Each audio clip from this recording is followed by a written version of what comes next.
Good evening, guys. Good to see you. How are you doing? I'm doing good. Pretty good, actually. My cold is a little bit better, so I'm happy with that. It's that time of year. Right now, I got a problem with grandson here, and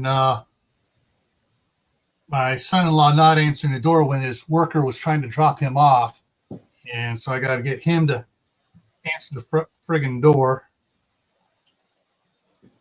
And good to see you again, Mike. And Gil. Hey, Daryl. Good to see you. Fire Dr. Ninja Turtle. Good to see you again, my friend. I'll be right back. Yeah, no problem. And Elusive, Dartmoor Survival is in the house as well. And Mark was in the beginning, so he will pop in probably, as usual. We wait a couple of more minutes before we get into today's topics. And I have actually some questions in my notes. So that is needed to be answered. So, but we take that when we get into the topic. And the topic for today is life's uncertain, your succession plan. And this is a topic that is forgotten in considering Gil. Woefully under talked about.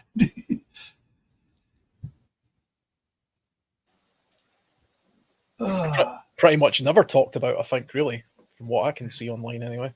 Yeah. Well, I haven't seen anyone talk about it. I know that, let's see, about 2 years ago, Uncle Al died Bullfrog, and I talked about it. And a couple of years before that, Southern Ohio Prepping and I talked about it.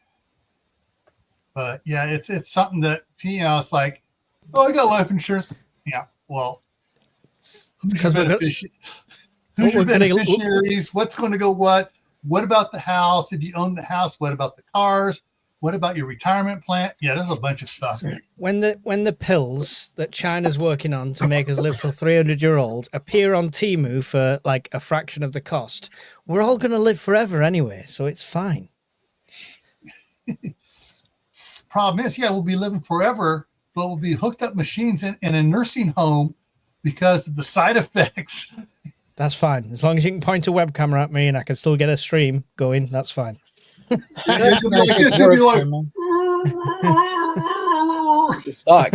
Can you imagine the age of retirement if we lived till we were 300 and my job would expect me to work until I was 295. But imagine the lump sum on your pension that you'll have accumulated in 200 years. Yeah, for that 5-year lifespan you've got near the end, which they'll tax and take back. You need all that for the machines to keep you alive. Exactly. Good to see you, Anunnaki.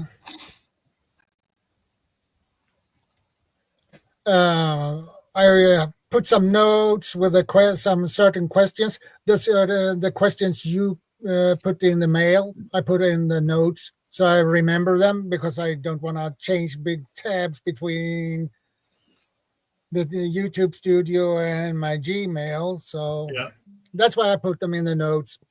And I have some other questions on top of that extra. So that will be interesting. Fire away. There's a picture. Anunnaki, I just got a cold, but I feel a little bit better.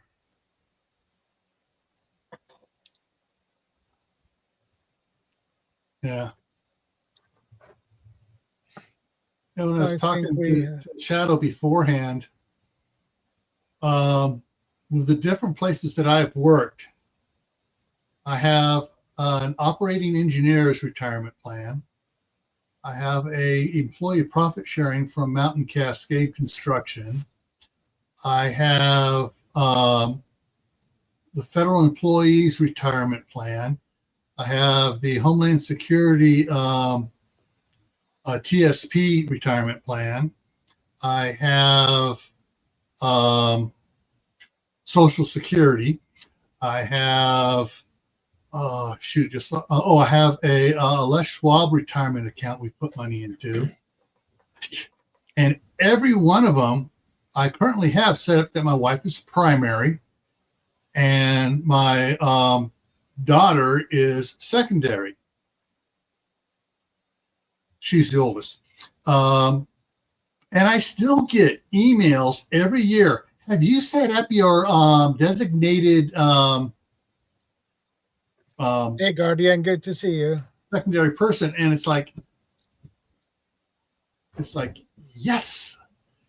Can't you guys check and see that it's already been filled out?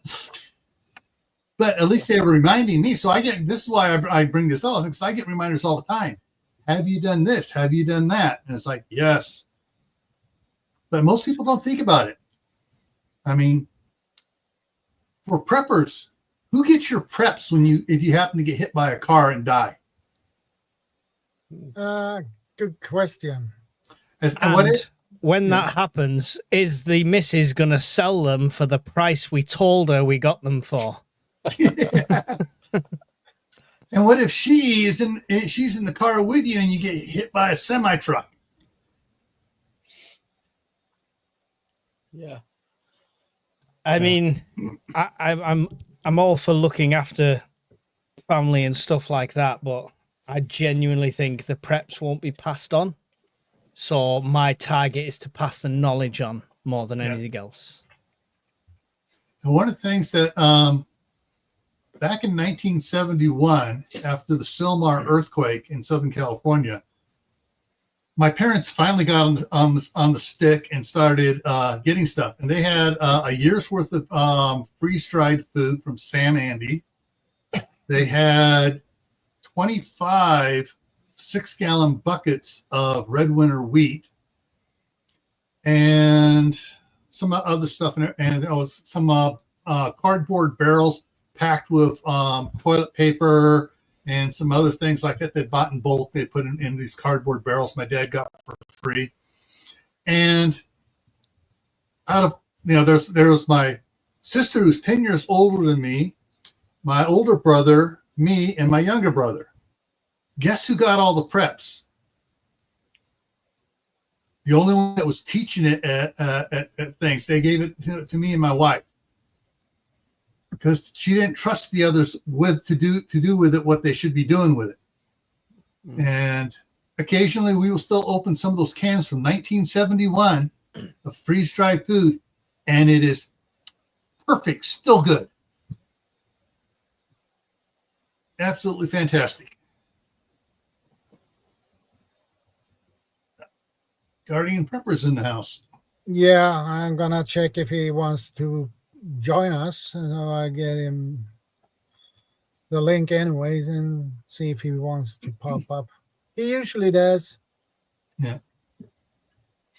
That's and one of the reasons why I know I got it, because I was more into prepping, than my brother was a little bit, and my sister was a little bit. My other older brother, none at all. But for us, my daughter across the street, she's got half the basement filled with food storage. My son donates money to my wife to buy more food storage for the house, because he's renting from her, but he has a whole bunch of other things out in the shop for, like he's got I think he's got like 20 about 20 of the 20-pound propane tanks out there filled, and about 15 5-gallon jerry cans out there filled with gas. And once a month, he pulls 2 of the jerry cans out, fills his car up with it, fills them back up, and puts them at the back of the line. But yeah, That's the way you should do it. Yeah. So if you're going to do preps, you need to, the best thing to do is get those that you love invested in it. Find out, what do you want to have in case everything goes out and the store's closed? What do you want to have? And get them to buy it. See, then your wife will be, they'll say, oh, I bought this stuff. I'm not giving it away. I know what it's worth now. I interviewed somebody on my channel on the Prepper podcast once, and it wasn't part of the interview. So I won't say who it was and stuff, but they had a father who was based overseas, who was a prepper, and he had a container full of stuff, and it was just more to ship than it was to just let it go. So a full container's worth of preps just ended up, I don't know, going to the highest bidder, I guess, at some point. Yeah. But I mean, I foresee that with my storage unit and stuff like that, because as much as I want the kids to be involved, they're not gonna they're not gonna carry it on in that way, I don't think. Yeah. I think it's interesting as well about inheritance and things like that as well. I've been kind of unlucky enough, I suppose, to have been the executor to a couple of wills, my grandparents' wills, both of them individually.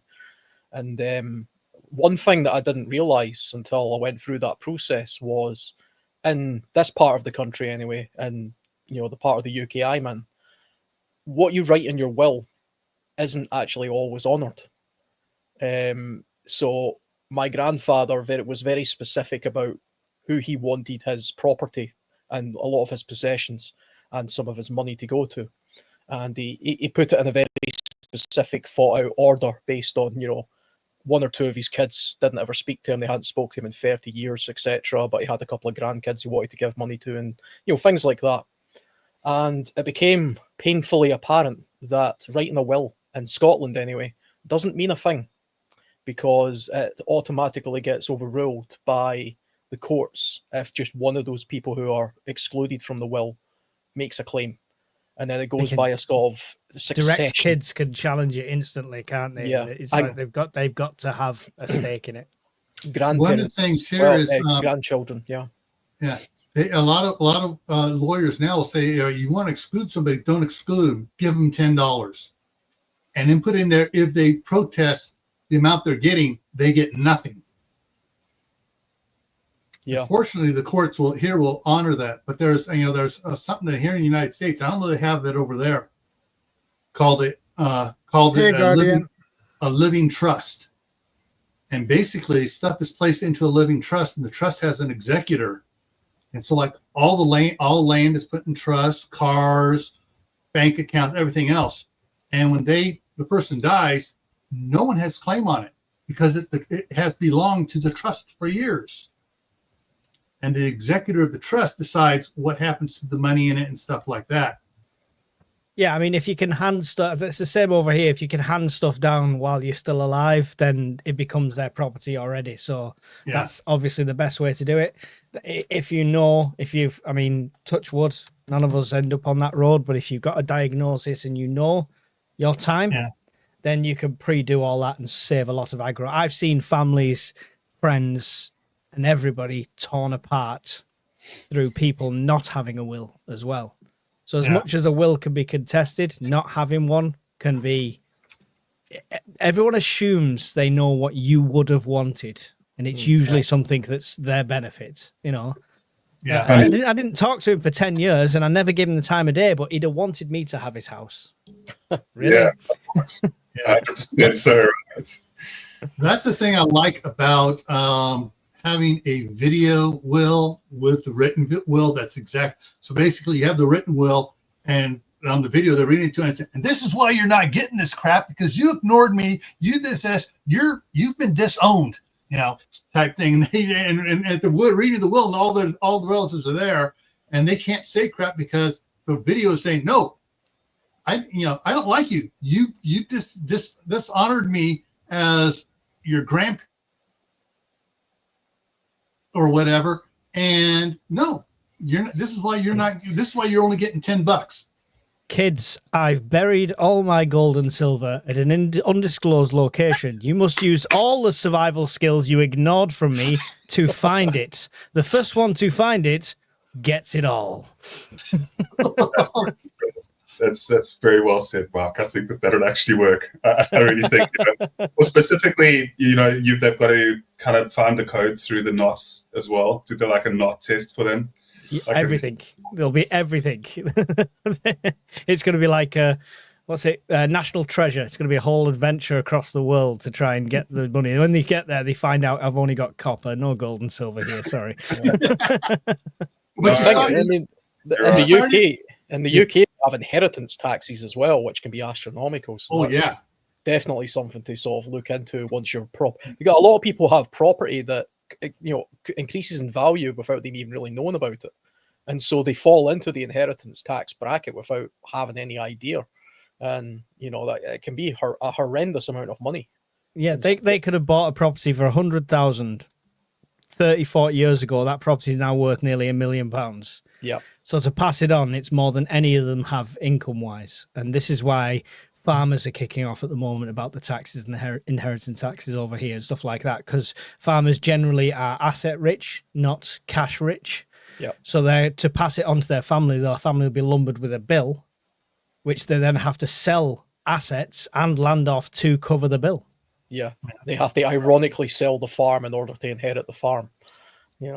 Just so they can pay the government. There was actually there was a story I was hearing on Radio 4 not too long ago. And it was a story about two elderly women who were both sisters, and they both lived in the same house that they were born in. They were born in 80 years ago or something. And their mother bought the house way back at, God knows when, for a tiny amount of money. But the house now, because it was, near London, it was now worth a couple of £1 million. And these two sisters lived there. But if one of the sisters died, the other sister wouldn't be able to inherit the house because she would have to pay inheritance tax. And they had no money, these two sisters. They were just living off a normal pension. But the value of the house was so astronomically high that even though they both owned the house, one couldn't give all the assets to the other without paying some sort of tax. And because they weren't married, of course they couldn't be because they're sisters. There was no way around this. And so if one died, the other one would have to leave. It was mental. There is a way around that. It's called, at least here in the United States, it's called a quick deed sale. And what they can do is they can have the paperwork all filled out and dated, selling the property to each other for $20, and just have it done already, but not filed, and dated and notarized, but not filed.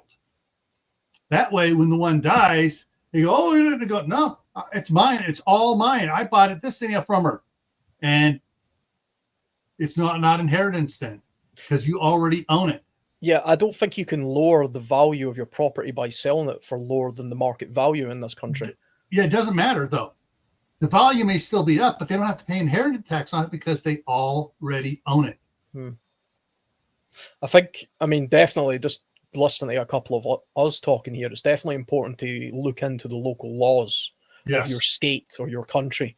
Because like I say, I had no idea. I grew up believing if you wrote a will, that was it. Everything that was written in that will was absolute. We all see those TV shows. But I was shocked to find that in Scotland, which has got different legal systems from the rest of the UK, they're very strict about the fact that, no, the will doesn't matter. If somebody contests it, then it goes through this other protocol. And it's very, very heavily weighted against the wishes of the person who wrote the will, which I just found unbelievably stupid. But that is the way it is here.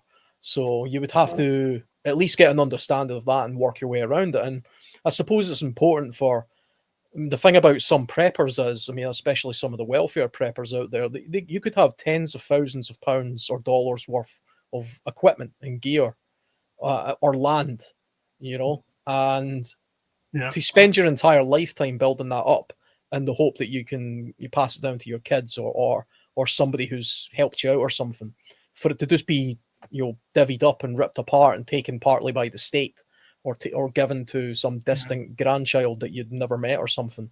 is a terrible thing, I think. I mean, it's a real travesty. It's so really definitely- bad in this country when we can't afford to die. It's too expensive. It's very Yeah. expensive to die in this country, yeah. It's rough. Yeah. Yeah, I One think of it's the also... things. Yeah, go ahead. Go ahead. No, after you, Gil. I can hold my thought, no problem. Okay. Fortunately, here in the United States, there's some really great laws around all this stuff. There are the trust laws, LLCs, and S corps. There is you can set all your land in a land trust, and someone can say, "Well, that was it." And they go, "Nope, that's been owned by a land trust for years. They've been paying rent on it to the land trust." So, like if we put our properties here in Idaho and into it, there'll be a land trust for the one across the street, a land trust for this one, and we pay $5 a month rent to the land trust because it is an investment corp. The land trust is listed as an investment corporation for the family's living trust, which covers all personal property. And you can have a trust controlling an LLC, controlling an S corp, controlling the land trust, the whatever, everything else, and it belongs to the trust, not the person. So the person dies, it's like, oh, they're renting, and there's no thing to trigger. Oh, we need to collect inheritance tax on it. No, because that was set up through a retirement investment corporation, which controls the land trust, or controls the LLC, which owns all the vehicles. And so it's one of those things that's, you got to go through all the paperwork ahead of time. But hey, going through the paperwork ahead of time is going to eliminate a lot of pain later on, especially for your spouse or your kids. Okay, you were going to say. No, you're right. It's a practical point, and I think that we should try and be more practical with everything, right? Logic needs to be your core value. So basically, when it comes down to the way that I've seen families kind of be torn apart, as soon as, a relative dies, or there's sort of inheritance, or there's, money that's going to be handed down, or property or something, the way that I've seen people that would claim to love each other, like relatives and stuff, be like savage. And it's how many different times that I've seen an exact repetition of this. So it's just like the way that, I don't know, throughout my life as well, like the pursuit of actual material wealth when it comes to money and that as well. I've seen like disgusting things. Like I hate greed, and I'm being serious when I say that it's like a common thing. So your succession plan on this topic, life is absolutely uncertain. Like I don't know how I survived till 40. Like it blows my mind. But like realistically, when it comes down to like where we're heading and to hand down things, like it's more about like improving the property that you have for your little ones. We can't even always say over here that that there's going to be any sort of hand down of property, because, and I don't want to get into like the property rights thing for South Africa. It's a whole mess in many ways. Those who know, but basically what I'll say about it is that it's just trying to hand down knowledge. As Mike was saying, it's the best thing you can do. Like it is absolutely the best thing that you can do to like encourage, people beyond yourself. And when we are prepping, a lot of the things that we do prep, if they are to stand the test of time, like very rugged, durable, long-lasting items, then we are able to, hand those down. And it's just something that I haven't actually said on live stream. And usually I keep things a bit personal. But my son is being born in 1 week from now, and it's actually like it's an incredible congratulations. Experience. Thank you, Mike. I really appreciate it. Yeah, like I'm on top of the moon. Like I'm so happy. I'm like really like I can't wait. So yeah, it's just like a week from now. And basically, an opportunity as well. It extends another opportunity. Already, I've been trying to teach my little ones already that I have. But for this time being, I can definitely pass that knowledge on and pass a lot of those preps on. And I think that it's really important to have those plans, like such as a will in place, because if you don't, then it really is like terrible seeing people, like at each other's throats about material stuff. Yeah. And as I mentioned in the beginning, I have some questions that Gil wrote for me. Can I add to Guardians before you do the questions? Yeah. Can I just add to his point very quickly? Sorry, before we change the topic, just because he mentioned like the whole he hates people being selfish and stuff, and I've seen that with people where siblings like jump on and take people's stuff. That works on the other foot as well. You as an individual, if you're getting older, if you're getting later in life, if your health's not great, think about setting up your kids, your family in life. So think about setting them up in business. Think about what you could do for them now while you're still here, rather than hoarding everything and then all of a sudden you're gone. You know, so try to like not have that selfish mentality of it's all mine. You kids have to fend for yourself. If you're like, you know, in your late 80s and your health's not great, then maybe start thinking about distributing stuff while you're still in here, while you've still got a chance to see them enjoy it as well. So I just wanted to add that to it as well. Yeah. I have, it's with Gil's questions. I have, and with my questions, that is totally 10 questions. So we go to Gil's questions later because I put my questions on the top. So the first question is, who will make decisions if you can't? The next in Somebody, charge. somebody needs to make the decisions if you can't. Okay. So who? So, I mean, are we talking about SHTF? Are we talking about just if something happens to us as individuals in peace times? As individuals in peace times. Yeah, I mean, it would pass on to my partner. She would make decisions as it were, so kind of thing, if I wasn't able to. Mainly, she'd be saying, please turn the life support off. We need the check. But other than that, generally, it would kind of pass down that natural pecking order that a family has. I think a lot of families already have that kind of natural leaders within them. So that's what I would add for that. I think it's definitely important to have something of a chain of command, if you like, when it comes to all aspects of not just prepping, but also your own life choices and things. We can talk a little bit about the real world situation that we're in just now, where it's obviously tends to fall to your wife or your husband, and then the SHTF situation where it may have to fall to, I don't know, maybe you have a son who's of an age where he is able to sort of take charge of some things, because it could be that you're getting on in years and so is your wife. So it makes more sense for maybe an older son or daughter to take charge, kind of like a head of the household, you know, the way they used to do it in the old days. I think as well, I mean, something I just want to kind of slip in there as a little bit of a fly in the ointment is we're talking about sort of inheritance and succession and things, but one of the biggest scuppers to this, I find, in the real world, are marriages breaking down. You know, everybody has this notion that they'll just pass everything on to their wife or their husband. But if you're not married and you live with somebody, I've never been married. I have lived with somebody for 20 years. You know, legally, she would still get most of the rights of a married person. But falls under common law over a certain period, right? To some extent, again, in Scotland, there's actually no such thing. So, you know, she doesn't have automatic rights to things like the house. I have to actually put that in writing and do it a very separate way. But again, that could be challenged. So there are legal hurdles and things you have to think about there. But if you are married and say you're on the process of divorce, I mean, a lot of your possessions and succession plans could be scuppered simply by that. You know, you could find yourself in some cases impoverished by a marriage breaking down, for example. My divorce cost me about 10 times more than my wedding cost me. Just throwing that out there.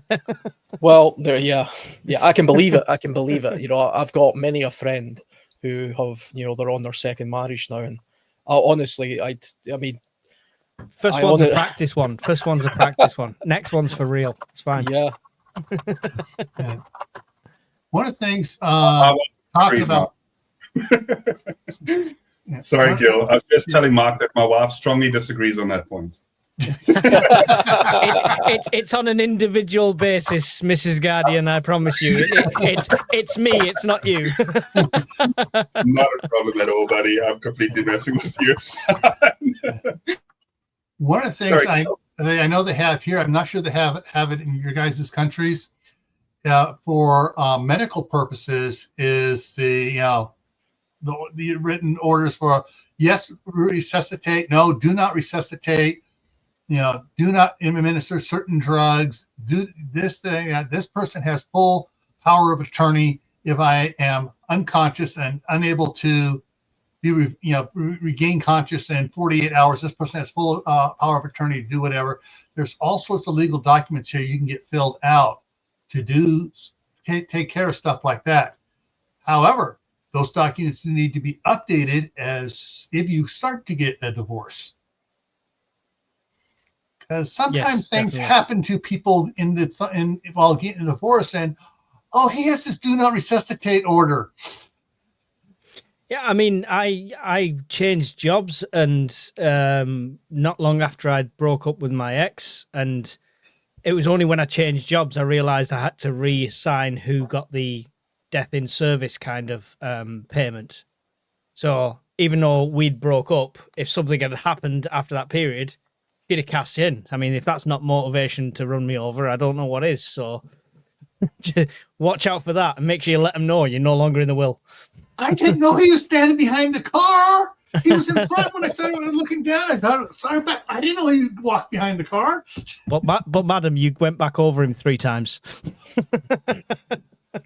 No, it's definitely like a situation where I don't mind, making sure that my wife at least gets something as well, even if I've got to pay a bit every month. Obviously, for life insurance, it's something that I'd much rather leave, her in good hands as well financially, just so that there's that dip bump.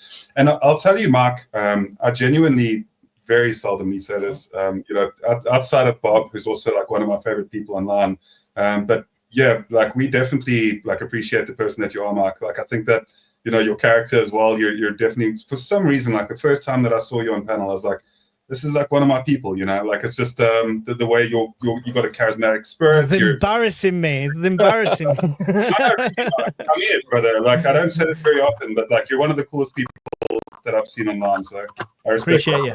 I appreciate you. So you can make all the jokes you want about second wives and stuff, and we won't mind. You completely forget it. You won't mind, but you might see a hand come in behind me and just smack me up the back of the head at some point. Right. Oh man, it's good. Yeah, there's a lot to be said when it comes to just the long-term plan of what a person, and not just yourself, but also advocating for preparedness as well within your community. And getting people more involved in gardening, getting people to take, more responsibility when it comes to just looking at local emergencies. And there's a couple of ways to just get those conversations started, because your succession plan shouldn't only be for yourself or your family, but also your community is something that is rather important. The more that you gear your community towards understanding how to be resilient in the toughest of times, the more that you have the capability to also know that you can rest peacefully, knowing that the community around you, because in SHTF, for the most part, when there are communities, in certain countries, they actually, they advocate for preparedness. They actually give out brochures and booklets. I think that they do in Sweden and Switzerland. Correct me if I'm wrong, Shadow. In Sweden, do you guys also get the brochures to prep from your government? Yeah. You see how good that is? More countries need to do that. You look at that. That's brilliant. I love that. I don't know what it means, but I love it. It's fantastic. I can't read that language. I did a review on the Swedish one on my channel because they produced it in English as well. I did a review on the book. It's really good, and it keeps it almost slightly lighthearted as well. So it's not fear. People have got this impression that if we tell everyone to prepare, it's going to be a mass panic buy, blah blah blah. But there's just ways and means of doing it. I just think, I don't know, they don't want to lose that level of control here in the UK. Yeah, if we're all prepared, we're all less reliant on the just-in-time system. Good point. Yeah, I agree. It's very true. And the second question is, how can you protect your assets from probate court? Probably Yeah. the best and easiest. Somebody thing to protect needs to explain that to me. I don't know what the probate court is. Okay, so probate court is basically when a person dies and there's no will, the probate court takes over and decides who gets what. The first ones get paid is the federal government. Second one gets paid is the state. Third one gets paid is the city and counties, and then whatever's left over goes to whoever they deemed is eligible to inherit. And I assume after that fact, they'll just follow direct bloodlines to the most related. It starts with wife, children, grandchildren. If there are no children or grandchildren and a parent is surviving, it'll go back up to the parent. I'm just going to leave everything to the Cats Protection League, and they can all fight over nothing. But like I said before, wills, trusts, family trusts, and S corps, which are basically aimed for private corporation, for personal family corporations to protect them. Here in the United States, those are ways you can do to get it to protect assets from going to a probate court. If you have a will that limits a probate court, if it's a will, probate court, all right, will's there, it has it. However, you still need to pay your taxes first. But that's one of the things I like about the trusts and stuff. You can put, like, all right, we got, like I said, we got 2 properties here in Idaho, 1 property in California. We're working on putting everything into individual trusts. The trust will then be, they'll be in land trust. The land trust will be coordinated by a retirement investment trust, which is a tax-free trust, so that if we sell a property in California, it's held under the retirement trust, so there's no capital gains tax on, because it's part of the investment for retirement, and the money goes into that and it's held into that.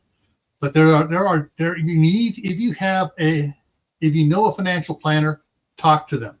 They can work this out for you, a lot easier than what we're trying to do here. That's the most important thing I can say is get either a financial attorney or a financial planner, and they know all the things for your country, your local area, on what works and what doesn't work. Then you're gonna have to pay for it to set it up, but once it's set up, you should be good for life or for death. Many workplaces over here offer the services free. And with my work, they come around every 4 or 5 months, free will writing service, etc., financial advice. And I see so many young people just brush it off, because at that age, you're going to live forever, right? Take advantage of these things if they're free, guys. Mm-hmm. I think another thing that's probably quite important to remember, it's something that we should prep for, is it's all very well and good to have things like, okay, I've got life insurance, I've got this pension plan here, I've got this pension plan over here. One thing I realized when my grandparents died was this stuff was scattered all over the place, and it was very hard to find any of this information. You could have a life insurance plan, but when you die, they don't know you've died.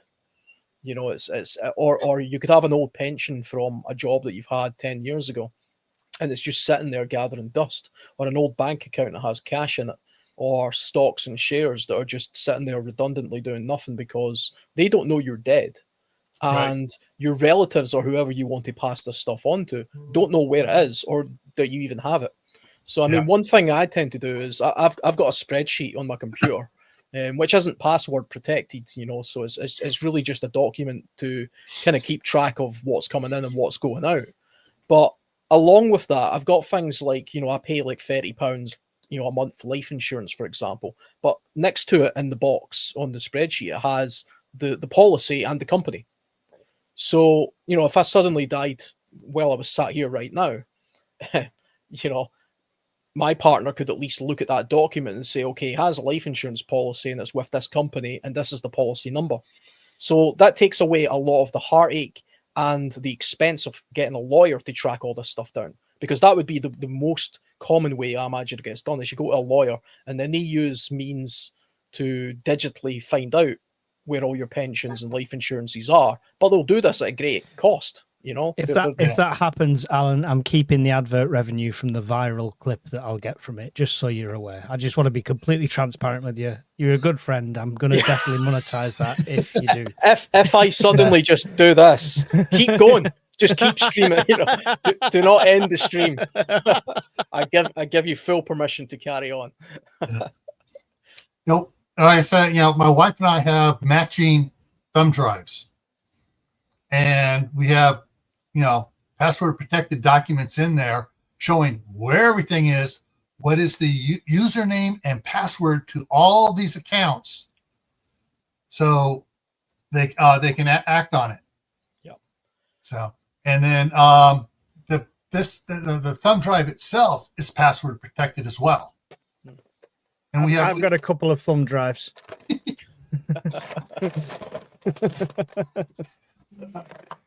There you go. Yeah, that's a lot of thumb drives. You've got that's from all his ex-wives. I got a 2 terabyte hard drive here, external. Actually, I got several of these as well. Mine's bigger than yours, Gil. All right, I'm not going to pick up the one off the other computer over here, but it is a 20 terabyte external hard drive for my other laptop over here. But to be honest, these are the survival drives that I sold on my shop, and I've got 96 of them to write now. Nearly at 100.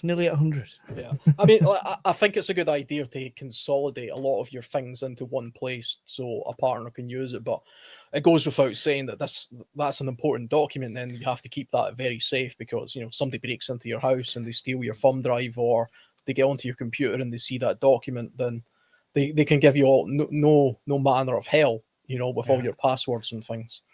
So for that very reason, my missus knows all the logins for my phone, because it's a password archive, it's everything like that. It's got the bank logins, so if anything happened, she could get in and transfer all the money out or whatever, or still have access to things. We're not them people that don't let each other touch the phones. She knows my password, I know hers, so that's another touch point, as well as like USB drives and computer and stuff, that she can get into if anything happens to me.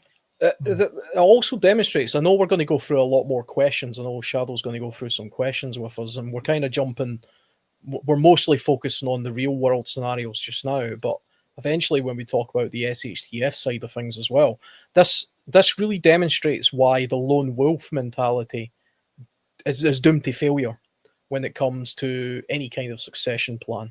And that will always fail, unless you're genuinely a person living by yourself and you have nobody that you particularly care about. It's impossible and particularly dangerous to go with the notion that I'm a lone wolf. The idea that, okay, I'm the prepper or I'm the survivalist. I have all the information. I know where all the caches are. I know how all the equipment works. I know where everything is, and I will, protect my family. But then I'm the first one that gets, eaten by the zombie. You've really just purposely put your entire family at great peril, because you've given them the false sense of security that you're going to be the person that's there at the forefront of everything, providing all of the support necessary. And they've let their guard down because you've put yourself in that position. And then you've went and selfishly been eaten by a zombie or whatever. And, I mean, that's what happened. This came into my preps recently, because I'm writing instructions on things. So when you open a box, a container, there'll be a sheet in the top, and it'll say what's in there, what to do with it, etc. Not so much for zombies eating me, because I'll definitely be the hero of that story. I'm going to be Rick Grimes grinning up, sort of thing.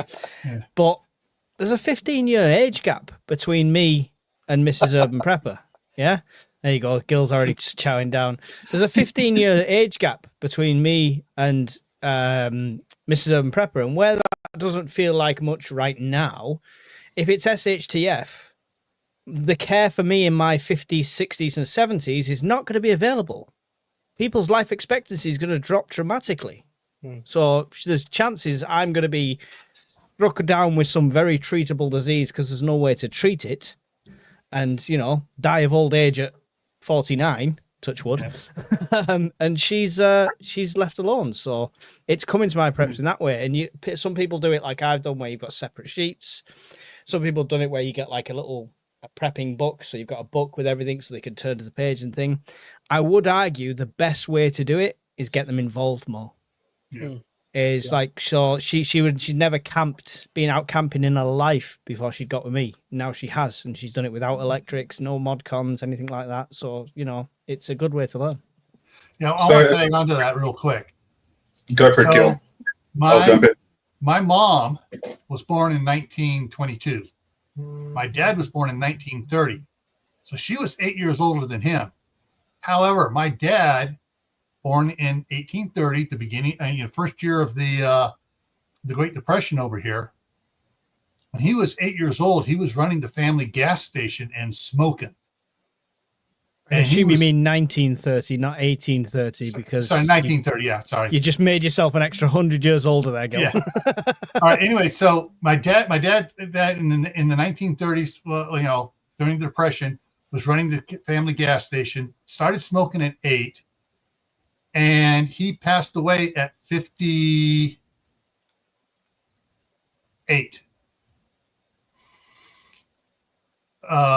59. Father's Day, 1989. He passed away. My mom lived until 2008. And she was 8 years older than him. Now, I did just the opposite. My wife, the staff sergeant, is 8 years younger than me. She turned 60 next week. So so that's my concern is like, okay, I've outlived my grandfather and my father. My grandfather died because he got ran over by a horse and cart, but that's different. that was an accident. Still things happen. So yeah, preparing, for my wife, I'm trying to make sure that like everything here in Idaho is done in the next couple of years where she doesn't have to do hardly any work to get the garden going. I got the orchard going, got everything going. So its property is self-sustaining for her when she retires from her work.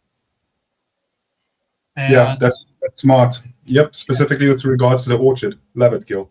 Yeah, and so I'm just, that's the one thing that scares me is not living as long as my maternal great grandfather who lived to be 92. If I lived to be 92, my wife's going to live to be close to that age too. We'll have everything taken care of. But it's leaving my spouse hanging is what bothers me the most, and that's why I like this topic is so important to me. Is to try to get everyone else thinking about that. Is your spouse going to be taken care of? When all of a sudden you disappear. Yeah, it's obviously one of the more important things, and I'll just give you a little bit of information just quickly, and I'll turn my cam on. I apologize to everybody in chat and the panel. Like I'll turn my cam on in the next 5 minutes. There's just a lot going on here right now. So basically, if I can just cut to 2 points. The first point being that I'm also 10 years senior to my wife, and we've been together for 14 years now. And it's where like it's actually it works out perfectly just regarding the maturity level. It actually does work out for the better because usually women are more mature than men in a lot of ways. So it actually does. It's just been amazing. Like it's just been like the best dynamic for myself personally. To each their own. I completely get that. And then obviously with regards to your health, Mark, you mentioning that your health as you're getting into your older years and that as well. And also the element of, after SHTF that the life expectancy could drop. I'll actually argue and say that because of the lack of certain things that we get from the just-in-time delivery service. Let me see. So if I can I'll be on cam just for a moment here quickly. Well, now you guys know what I look like. So basically, the point that I'm making with it as well is that as we have more organic foods that are available to us in an SHTF, and as we're going for more natural ways, there's a vast amount of improvement that can happen to a person's health. Of course, the common cold could take you out. I realize that too. Mhm. And because of that, life expectancy does go down to a degree. But I'll very much argue the fact that with all of these companies and industrial, for example, right here close to us, we've got a manganese operation where they're just pumping manganese consistently on the back of these, open bed trucks. And basically it spreads all the manganese over everywhere. And if you take a look in the last decade, all the rooftops, like there's a black soot that's like over everything. That's like darkened everything around us. There will be a major lack of that in an SHTF for longer term. You know what I mean? So there are certain things where we do argue and we do believe that like life expectancy will drop because of even like dental is a whole different topic. But the point that I'm making quickly to sum it up, I'll definitely say that we could potentially live a lot longer. I also think that it's amazing, Dr. Ninja Turtle, that you've decided to become a prepper. Like as of, I don't know how long you've been prepping, but the fact that you've actually taken to prepping more, absolutely salute and much respect for that. Go ahead. I apologize. No, I wasn't. I was just going to come talk to you about that with the life expectancy. I fully are behind you there. Natural organic foods, if it's grown or if you can kill it, eat it, that's fine, that's safe. Everything that comes pre-packaged is probably killing us slowly anyway. I think it's more the side of the life expectancy in general is going to go down in an SHT, in a Teotihuacan situation, not just like a basic SHTF situation, because of people's lack of knowledge, sanitation, diseases that we have regular treatments for now at doctors and stuff like that. You think of people that rely on medication on a if I develop diabetes in my 60s and there's no such thing, there's no one producing insulin, it's that's the kind of thing I was talking about. I agree with you on the eating and health front 100%. I think as a mean average, life expectancy would certainly go down in an SHTF situation just because collectively more people in the short term would certainly fall foul of various problems associated with that. I think I don't want to put words in your mouth, Guardian, but I mean things like diabetes, for example, that in the long term in an SHTF situation, if we were to go to something of a reset, we probably wouldn't be worried about things like diabetes because it probably wouldn't exist to the extent that it does nowadays, because we wouldn't have heart disease and cancers and diabetes because we get all those things basically from our diets nowadays. Hang on, unless you're one of those preppers that has got 20 years worth of freeze-dried crap, you are still going to die of diabetes, all right? Yeah. I'm just throwing that out there.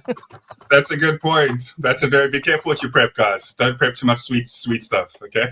Yeah. I mean, life expectancy is actually quite an interesting thing because I take an interest in, wilderness survival is my area of interest. And a lot of the information that I get, a lot of the research I do into studying wilderness survival comes from what people did in the past. Now, that could just be in the past, say, sort of 100 years or so, but it also goes all the way back to deep past, sort of Stone Age, Iron Age, Mesolithic, that kind of stuff. And people like to say, well, back in the 17th century or whatever, the average lifespan of a person was only 35 years old, 40 years old. That's actually a bit of a misnomer because although, yes, that is true, the average lifespan of a person a couple of hundred years ago was 35, but that's a mean average. That's because there was high infant mortality. A lot of people died in childbirth, and a lot of children died before the age of 1 year old. So as you take that as an average, it then lowers the overall lifespan to a figure of, say, 35. But the truth is, people, even in the Stone Age, people lived till they were 80 years old. Yeah. That was a very common thing. As long as you didn't get eaten by a tiger or something, if you were past the age of 30, you're probably going to live till you're in your 70s or 80s, even in the Stone Age. The life expectancy of people, as from a mortality point of view, hasn't really changed that much. What has increased, what's changed in the past couple of hundred years is people are far more likely now to not die in childbirth. So that has vastly extended the overall lifespan. And while we have got innovations for things like certain diseases, breaking my leg or antibiotics are now likely to save me, whereas back in the day, pre-antibiotics, something simple like a cut could become infected and I die. But On the other hand, what has also changed is we have a terrible food diet, we have high pollution, we have pharmaceuticals being pumped into our bodies that we don't actually need. And all of those things cause other comorbidities that weren't otherwise there. So we're dying of other things now. Inuit people and Aboriginal people across the world don't tend to die of heart disease. They don't tend to die of very many cancers. They don't tend to die of these Western phenomenons, which are brought on by our lifestyles. But that's counterbalanced by innovations in medical science like antibiotics and things like that. So it's a bit of a happy medium in that sense. Once we get over that initial hurdle of the panicked masses, culling themselves with toilet antics and things like that, I think generally, I think generally, if people are in communities and prepared and self-sufficient and stuff like that, I think stress levels are going to be down. I think everyone's going to be a bit happier. We're not, glued to the idiot box 24/7. We're not waiting for them to half release a season of Stranger Things, so you're raging because you've only watched 4 bloody episodes and stuff like that. All these stresses of modern life will disappear. The stress will be how much wildlife is still out there. How's this crop going to yield this year? That's what the stresses will be. I mean, a lot of the problems with modern society is we live in a sanitary lifestyle, a stationary lifestyle. I mean, just doing what we're doing right now, sitting here. I spend a lot of my time at work in a seated position.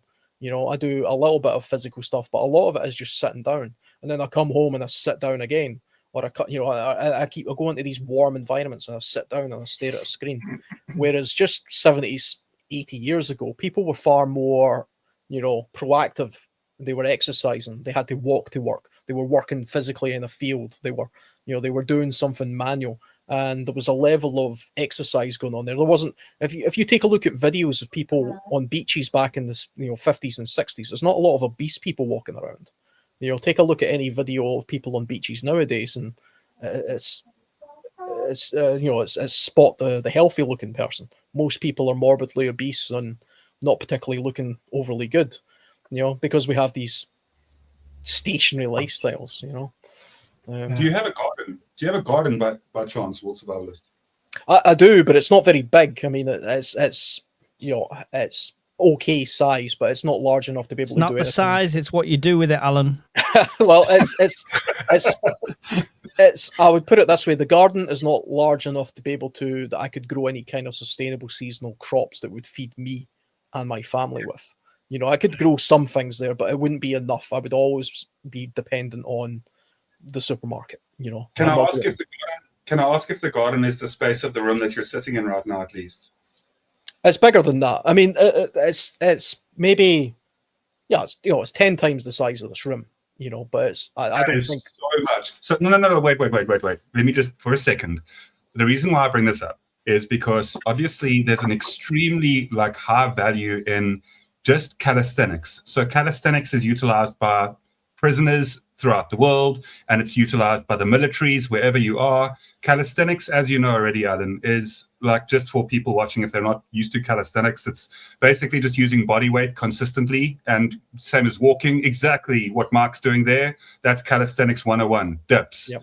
It's the best thing that you can possibly do. And calisthenics through gardening is a whole different world as well. So when I say that, your garden, even if you could give me the same space of area in a garden, the same size as your room, and I would be able to provide a sustainable amount of crops just from growing vertically. So that's the idea, looking at what can grow in your area and then growing up instead of growing across. Growing annuals and growing rows and rows of lettuce and cabbage and carrots is very 1990s in a lot of way.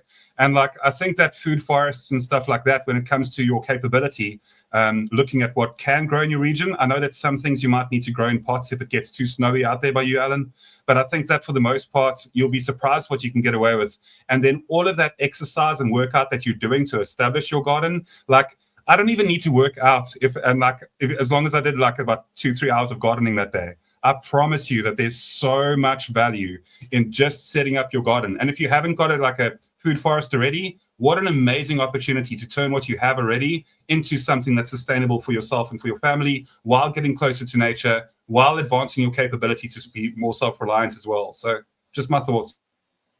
Yeah, I mean, it's definitely the case that there's a large gap in my knowledge with what I can do with a garden space. I mean, though my garden is sort of, like I say, it's probably more than 10 times the size of this room, but you'd have to factor in the fact that there's a huge trampoline and a garden shed and I get a car garage and a bunch of other random stuff out there. I've only lived here a few years as well, but I'm lucky enough that it's a fairly blank space, so I could potentially do something with that garden. It's a lot more seasonal here than I suspect it is in South Africa as well, but 2026 on the World Survivalist channel, guys. He's going to be doing his garden. Stay doing tuned. the garden thrilling So- stuff. That'll be great content. I actually will grab your ear at some point. I'll send you an email, Alan, and we can have an offline chat as well about gardening. I'm actually going to be doing that as part of a company that I'm doing, and I'll give it to you free of charge as well when it comes to knowledge transfer and that. But I'm actually going to start setting up, and I can tell people this on the panel. I don't care how many people have the same idea as well, like if you're passionate about it, but I'm going to start setting food forests up for people as a company. That's the company that I want to start with. And I'm actually going to start establishing that in different areas and trying to get more people encouraged. And I'll absolutely give you all the knowledge and information that I possibly have. We can even you can, without, with complete operation security, you can give me a picture of the area of land that you'd like to convert, and we can chat about it. We can converse. I'll make sure that you're passionate about it as well. I can hype you up so much about it that you'll definitely be intrigued by, just continuing on. So I love it, Alan. We'll chat. Don't worry. Yeah, he's not lying. He got me doing push-ups till my shoulders nearly fell out. He's not lying. Yeah, I mean that sounds great. I mean, I'd really like to get into that, and that's a fantastic idea. Actually, I mean, I can think of lots of amazing benefits if everybody did something like that. We would be a lot less dependent on things like the just-in-time food chain scenario that we're in the UK, for example. I mean, during the Second World War, allotments were all over the country. People used every little space for allotments and guerrilla gardening and growing their own food and produce and things like that. And we just don't do that nowadays in this country. And we wonder why we have food crisis. And yeah, I mean, I do have a garden that's, it's not a large garden, it's not a small garden, I suppose, but at the moment it's mostly a wasted garden because it is largely just stones on the ground and a trampoline and a place to park the car and a shed. I could be doing a lot more with that, and I will do a lot more with that. And, I'll absolutely take you up on that offer, Guardian. That sounds fantastic. It's 90% of the world. I think we should all be doing that kind of stuff. It's 90% of the world, Alan. It's definitely not just you. It's like 90%. If I go for a walk in my local neighborhood, or if I go onto Google Earth and I go to any country in the world that's got Google Earth tracked out, and you go and look at all the gardens, look how much wasted space humanity is how many lawns are out there, just grass patches that is being unutilized that could absolutely turn into food. It's gold right there, right? So for Dr. Ninja Turtle, what is SHTF? So I don't believe that there's ever a bad question, and I love it when people in the chat section actually ask the panel questions and speak about that. So it's it's shit hitting the fan, and basically it categorizes pretty much any sort of either short or long term, usually a medium to long term scenario where shit's just gone crazy, whether it be complete power grid outage, whether it be small scale war, uprising, civil unrest, even a flood, anything. Yeah. A sudden detrimental collapse or change. Sudden detrimental change is how I like to think of it. On top of that, you'll hear us mention Teotihuacan as well, which is the end of the world as we know it. Now, don't mistake that as us talking about the end of the world. It's the as we know it bit. Yeah. Yeah. So if there's a financial collapse, it doesn't mean the world's ended, but it's the end of the world as we know it. So that's the other acronym you might hear us say. Yeah. Okay, I'm going to share something here in a second here, real quick here on what was said there. I'm getting it set up here. If I can share it here. Move that over here. And I'm waiting for the stupid ad to end. Okay. All right, so present, share screen. Okay, so this is a video of my California property from 6 years ago. And if I move it, not playing, I want it to drag it. There we go. That is the front yard in California. The lawn is gone. There's in the front is some roses around in front on each side. My wife wanted this nice lawn, put it in. 2 years after she had it in, she goes, "Crap, I want to grow." Wait. She Who pulled. is the young man with the mustache? That is the Homeland Security Emergency Management Coordinator. All right, okay. He retired in 2018. All right. And let's see. So he was moving along. So you got plants, but raised planter beds and everything else here on it. All just about everything there is edible. The strawberries and all the different plants she has in there. She just turned over, getting ready to start more stuff there. Cactus. The cactus are edible. Little lemon. No, that's the apricot tree. And she's got zucchinis and cucumbers growing all over the place. But yeah, and in the backyard, there's no grass in the backyard either. The backyard is an orchard and more garden area. We have zero grass there. Here, every year, I'm eliminating more and more of the huge grass on this 1 acre lot and enlarging the garden and the orchard here every year. And so, yeah, he's talking about getting rid of the lawn and growing. That's what we're doing. The best thing you can do, and it's also, it creates like mini. So for the most part as well, you can create mini ecosystems in your area, like on your property, and that's what Gil's basically been doing there as well. And obviously, what that does is it starts really attracting all the beneficial insects as well and pollinators, and you'll be surprised how things just start balancing out.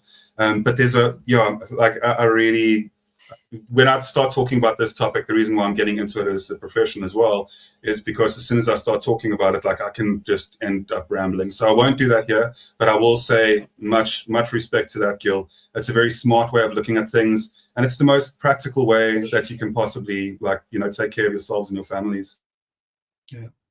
Yeah, and the next question is, what happens to your children, pets, special items when you're gone? Good question. Well, yeah, it is. The passing down, if it's SHTF, I think a garden like Guardian's on about, that's the best thing to pass down, because you're passing down a food source, whether it's peacetime to save the money or whether it's SHTF to keep them alive. What happens to them is depending on how much you do to prepare them now. Yeah. Is my biggest giving them the knowledge now. But my youngest is he's 26. He has a full-time job. The next one older, he's 29, has a full-time job. My daughter, who's even older, has 4 grandsons. Those are the ones I need to worry about. But they have chickens and they have gardens and they have an orchard over there across the street as well.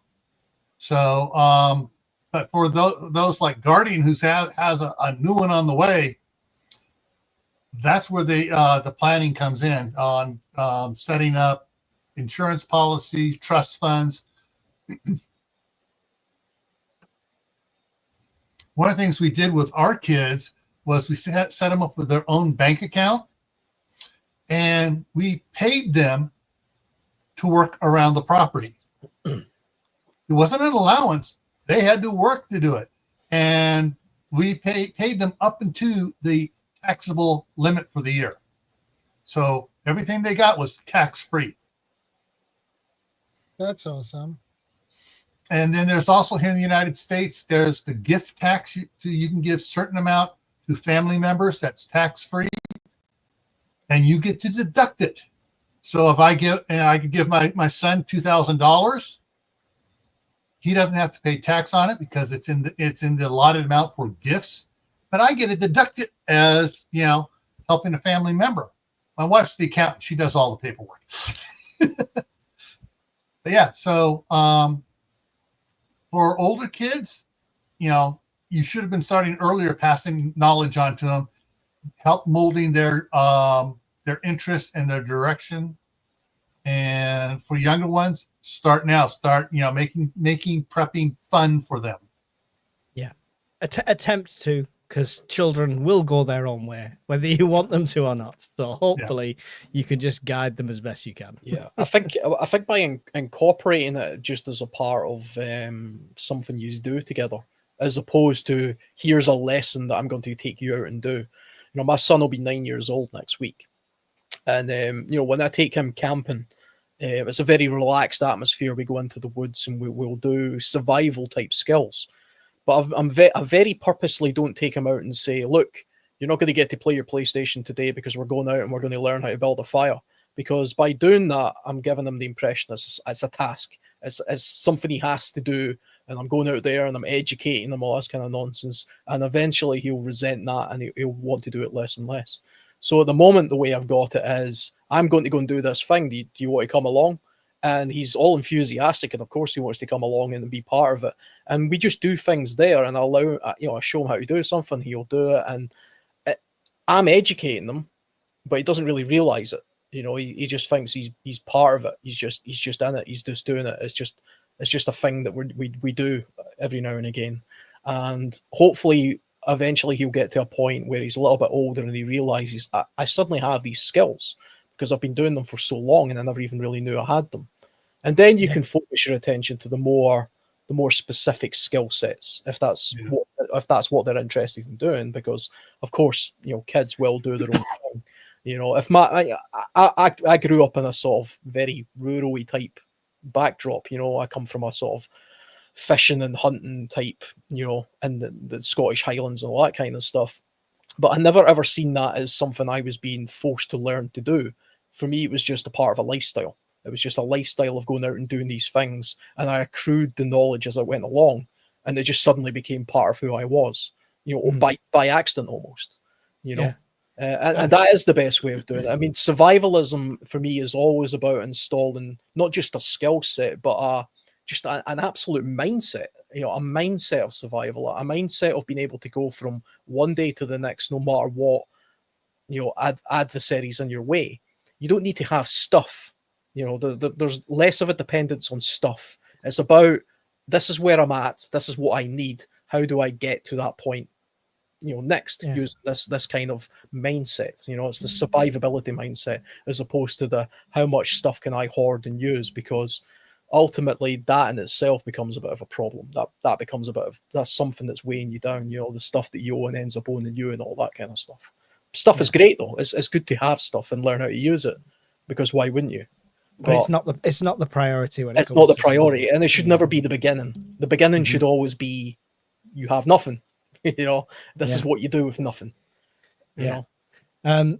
On that front, my childhood kind of pushed me into a resilience mindset automatically, because I did regular camping holidays with family, but we were part of the American Civil War Society. So we were camping from like the age of 10, 11, 12, 13. I was camping 1860s style under canvas with grass, straw bed, if you were lucky. And it built up like kind of a resilience, because I know people like the long-standing joke on my channel is leaky tents and stuff like that.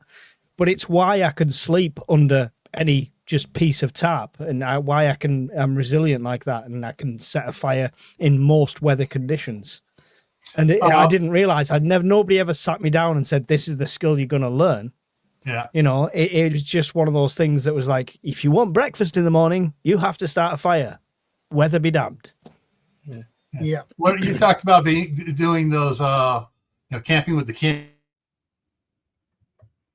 and the reenactments and stuff.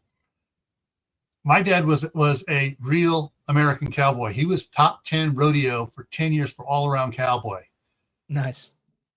We learned to sleep out on a wool blanket and a saddle. That's the way to do it. I mean, it would be, we went out to Death Valley. Death Valley's hot in the daytime. It's freezing at night. And we, all right, put the horses over here, saddles will become your pillow. We'll blanket out there, and you sleep on the ground. It's the way to do it. It's the way to do it.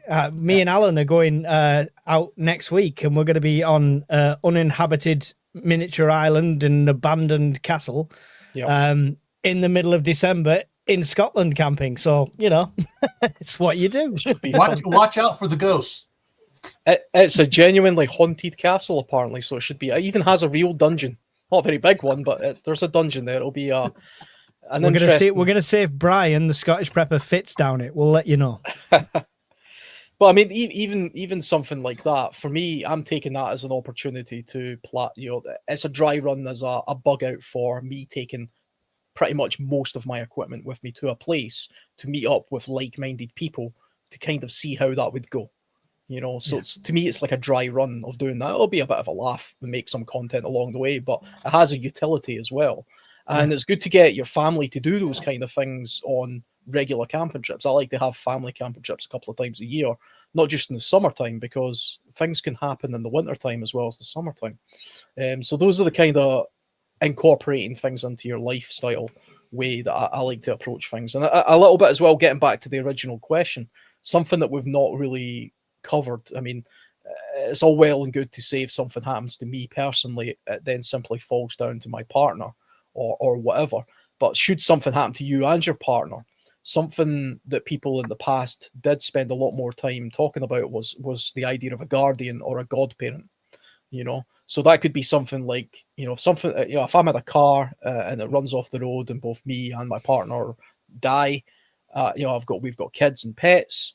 Who takes them on? I would like to think that we had thought beforehand that we have, a sister or something that has a family where the kids and the pets would integrate into their family. They're like a god family or whatever. Usually this kind of falls to grandparents and stuff, but as time gets on, sometimes the grandparents, they're too old for that. So you start looking towards siblings and their families. It's a complex. I mean, to be honest, it isn't something I've massively thought through myself, to be honest. Only in a very rudimentary sort of way. But it's something worth giving thought to. And what happens to if both of you, get eaten by the zombies? What happens to your kids and your pets then? So that actually leads to a really important point too. So I'll address two things real quick. So your succession plan and making sure that the people that are around you in your close, community circle or social circle, that they have the capability to also, have the same skill sets as you. So training them like gradually and just giving them examples of what you're doing. Where World Survivalist was busy saying that, to give the opportunity for his son to join in on an adventure rather is much more intriguing than to say, hey, you must come with me. And, and if he doesn't want to come with this time, then you say, that's fine. Then next time you invite him again and, it ends up that he's like, wow, this was so much fun. Like, I don't know why I stayed at home. I actually regret staying at home because of the, and just allowing it to be like a natural fun outing as well. And doing like a medium level that's not too intensive either for the young ones. I think that's important. Just having that capability is really good. And I don't know, it's something where if you do have the capability to share your skill sets around the people that are close to you, and at least have them be able to understand what preps you really have, even if it's like something like a Sawyer mini water filter, explaining how that works and like why to use it and why to keep a filter clean as well. There's a lot of filters out there that need cleaning. So just the basics and understanding how to use things like that, and just a lot of like simple bushcrafting, a lot of capability when it comes to like some of your simple knots. Passing that knowledge on around you within the group is obviously something that's so important. Yeah, and the fourth question is really important, actually. What documents do you need right now?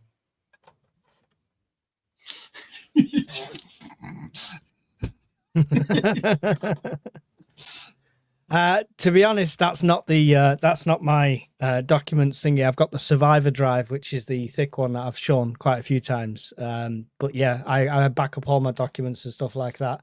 And of course, I'm on the system with the passports and what have you. So it's life insurance policies and stuff. I'm a bit like what Alan said, where everything for me is digital, and it's just you need to know the company name and a policy number, and that's it. So I don't really print off reams of documents and stuff like that. Yeah. One of the things that, life insurance, homeowners insurance, car insurance, health insurance. Deeds.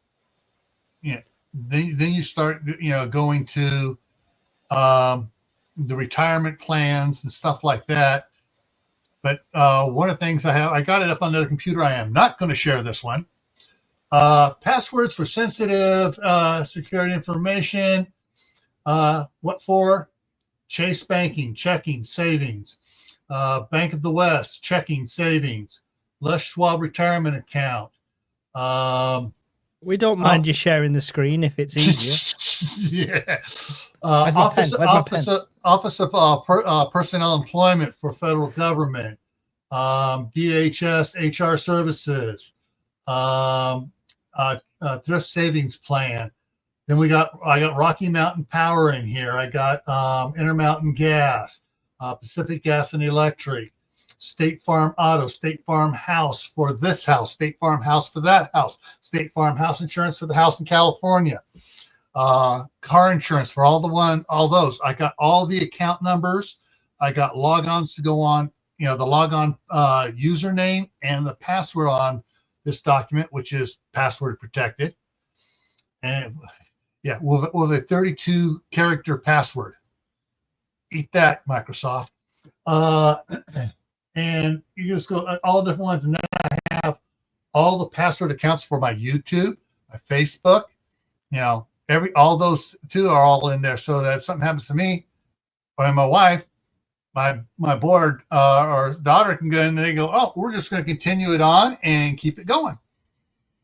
So, everything that needs a password and is recorded on this document. Everything that is non-digital is on here as well. So I can walk into the bank and say, all right, this is what's going on. Blah, blah, blah. Here's the information. Here's my power of attorney. Got all the forms and stuff saved on that thumb drive, and all the information there, and the kids know how to get to it. It's a great idea, and I know that some people will be sweating thinking about it, because of the risk factor of everything being in one place. Now, if people that don't want to do it themselves, you can't. Services do this for you. Companies like LastPass and stuff like that will store all your passwords, meaning you don't have to have, I use the same password for everything kind of attitude. It can be encrypted on every single one, and then there's companies that have software that saves that for you. So if you don't want to do the admin yourself, there is companies out there that do it for you. Yeah, I mean, you could have more than one thumb drive. I mean, I've got a few backup drives, so I literally have a few backup drives. They're just titled backup drive 1, backup drive 2. Yeah, but they're just the same. It's just the same information on. All I do is copy them across. I think as well, I mean, a good little thing to do is when you're opening something like a new insurance policy, I review all my insurances every year. It always gives you this option now where it says, to save paper, do you want us just to email you these documents? And you have to uncheck a box. I always uncheck that box. So I get the email, plus they send me a package, a bunch of letters. And I've got a little filing cabinet in this office. I just put that stuff in there as well, so you've got two things then. You just made someone from Greenpeace cry, Alan. You just made somebody from Greenpeace cry. Save the trees, man. Save the trees. Greenpeace are not interested in trees anymore. They're just interested in rainbow flags. So I'm not... they have other priorities.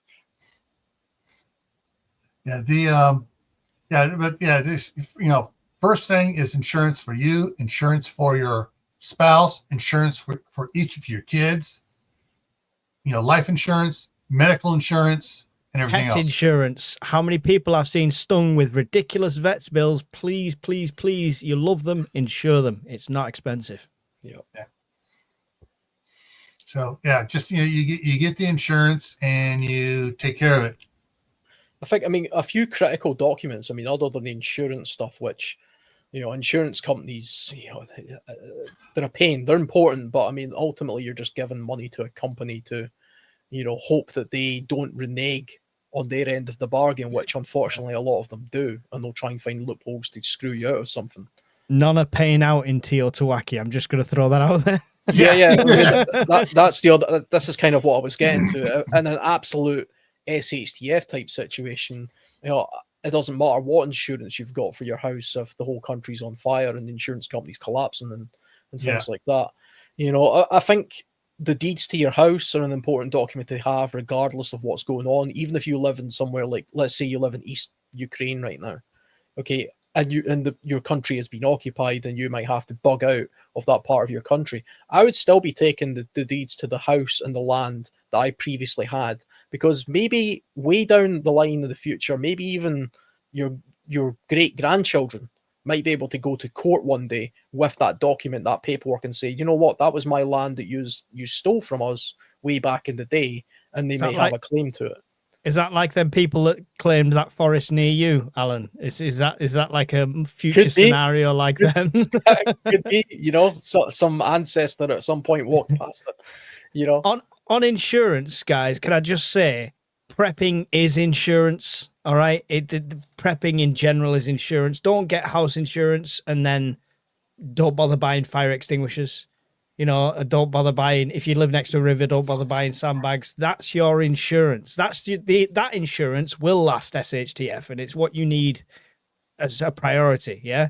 Protect your house, protect your belongings, protect your security before having to claim for insurance. Don't think insurance just, my car's insured, it's fine, somebody can steal it. It's not the case. You want to protect that. You want to watch that. You want to keep hold of your things. All right. So prepping is insurance. So make sure if you've got house insurance, you've also got fire blankets, fire extinguishers, etc., etc., etc., to protect your house in the first place. You don't want to have to deal with moving, going through the burnt rubble and trying to find, heirlooms and stuff and everything, and then go live in a motel while the insurance company drags their feet to rebuild the house. Yeah. Exactly. Avoid the situation. It's the same with anything we say. Avoid the situation initially, right? Let's not burn down. Let's not, if you're in front of a lava flow in Iceland, you're gonna have to get out and it's gonna burn down. There's not much you can insure with it, But if you're not in that extreme scenario, take just standard precautions. Please don't leave anything from Temu plugged in overnight. It's very simple. I think, or leave it plugged in when it's not in use, even. I think a passport is an undervalued document for a lot of people as well. If you have the good fortune to hold a passport, I'm talking about people generally in the world, to hold a passport that gets you most places in the world, a Swedish passport, European, British, American passport, probably South African. I'm not entirely sure how good that passport is. I imagine it's pretty good.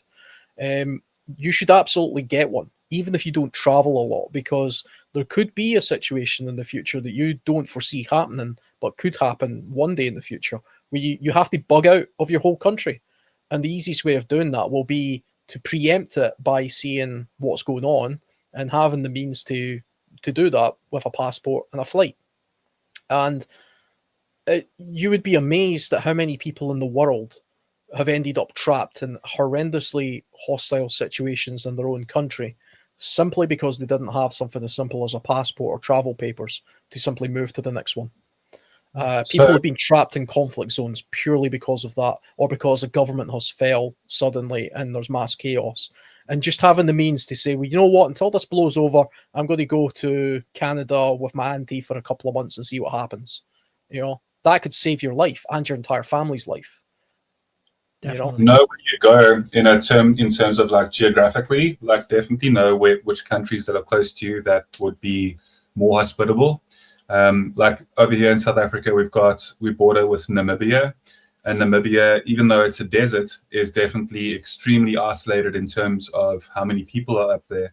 So if we really needed to, we'd be able to travel like very far west and then just go up along the coastline, and eventually you get to Namibia, where you start experiencing like, you know, those open deserts. And even though it is extremely harsh and difficult, the alternative would be much worse if there was real, you know, social struggle and civil war type scenario here in our country. But that's something that, you know, doesn't even really get brought up for the most part in any way. We've actually, and I've mentioned it before, we're definitely healing in a lot of ways. I know that some countries are actually experiencing like the opposite of what we're experiencing here. Like, it's just, yeah, it's good to see that South Africa is healing in certain ways, and we realistically are at the bottom. Like, we're like, if you look at where South Africa is, we're like right at the bottom of South Africa, of the African continent. So like, there's not that many places other than the ocean like that we could go to, right, outside of Namibia. So you're right. Knowing what your next step is, being able to have the passport to be able to fly out if you needed to in the case of emergency. It's smart to think that way, Alan. You've also got in Scotland, you're not too far off from some of the other European countries that could definitely be, you know, perhaps more stable in terms of, you know, turmoil. Yeah, I mean, it's the UK. I mean, the prospect of having to bug out of the UK is appealing right now. Is very appealing right now. I think Trump actually said that there could be economic sort of migrants, you know, from the UK. Not economic, sort of what did they term it as? Political asylum or something. Yeah. to get away from all the hostile anti-free speech. Good to Take see me, you. take me. Hi, Mike. Well, I mean, the thing is, I mean, there are certainly Eastern European countries right now that are under great threat from the likes of places like Russia. And if I was living in one of these countries, you know, if I was in the border areas of Poland or Slovakia or the Baltic countries and things like that, I don't think it would be too unrealistic to think, you know what, there could be a point in the next 5 years where I have to get the hell out of here, and I have to do it quickly. And that could just be jumping on a flight to a neighbouring European country. Now, you have European travel, so it's very easy to do, but you can't always do it without a passport, especially if it involves a flight. So even if you travel internally within Europe, you don't always need a passport, but you need some form of ID, you know, in order to do it. And a passport is the best thing to have, especially if you want to do something like, you know, say you were in Poland and you wanted to very quickly get to the UK. The easiest way of doing that, of course, is to get on a flight, and you're going to need a passport to do that. And I think, I don't know if it's still the case, but I remember hearing only 10% of Americans have passports, you know, because it's such a large country, and a lot of Americans don't tend to feel the need to travel outside of it. I would say, because you can travel to every climate. You can go south for the winter and stuff like that. Well, you can go to every climate in California. Yeah. Hey, you know, I totally get it, but I would say that for the cost of a passport, it's probably a good idea to have it anyway. And to be honest, if I was American, I'd be thinking those sneaky Canadians are up to something. So at some point, you might have to bug out of America, you know. Well, because Canadians are going to invade and be very polite to everyone. I don't think I'm bugging out to South America anytime soon. Those Canadians are working something up. I can just tell. Yeah, they're gonna invade and bring all their beer with them and try to get everybody drunk. But then they're gonna run into the hillbillies and rednecks and realize, oh, we're amateurs. Yeah. Listen, you guys don't do beer over there. It's just shandy. It's like watered down shandy. Come over here. We'll show you how to drink. We do moonshine. We're talking 190 proof. I tell you what, as well, though. I mean, we're talking about sort of the Northern Hemisphere mostly here. We're talking about Europe and North America. But if I genuinely believed that thermonuclear war was imminent, I would be wanting to bug out to where Guardian is, because that's one of the few places on Earth that's likely to be untouched. Well, it's not going to be targeted. It's not anybody's target. South Africa is not going to be targeted by anybody in a nuclear war, and places like Australia and New Zealand are also safe havens. Usually, anywhere in the Southern Hemisphere actually is relatively safer than the Northern Hemisphere. I mean, Europe would be devastated, North America would be devastated. So it would be a good idea to bug out to somewhere like that. And the only way to do that is with a passport. I'm calling it now. Post-apocalyptic party at Guardian's house. I'm calling it So- now.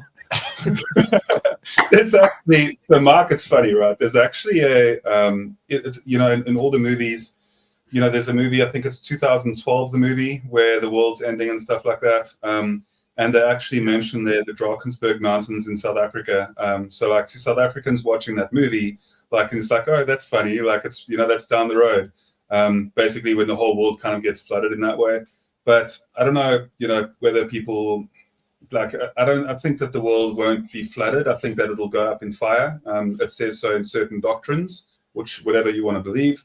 I don't think that we'll experience a flood in that same way again. And just realistically, it comes down to this. I'm going to hop off here quickly, but before I do hop off, I will say that you're right about South Africa and Australia being areas that are a lot more safer in terms of that. However, we don't even have any operational Navy vessels as it stands right now for our Navy, like in South Africa.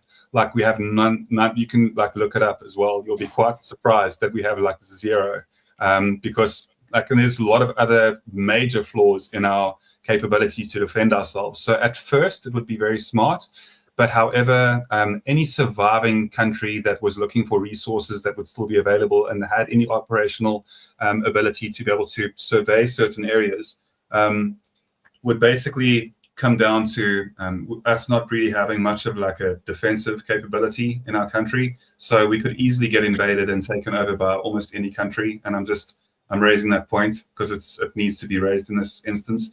But if you look at like a lot of the time, if there were to be some sort of a nuclear warfare that occurred, South Africa is so not a target that it's not even funny. I saw the way Gil laughed there, and he was like, "Oh, South Africa, like who's actually going to target that? Like because militaristically and economically, we have no like we really. I mean, you're wasting your missiles like."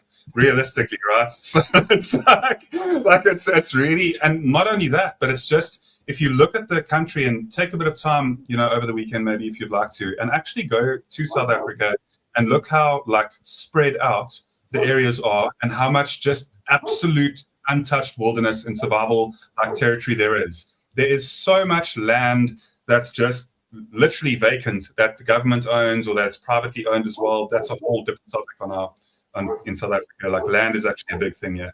But anyway, what I will say is thanks for the stream as always. I hope to catch up with you soon, Mark. And Alan, we will chat about the permaculture and food forests and stuff as well. Yeah, definitely.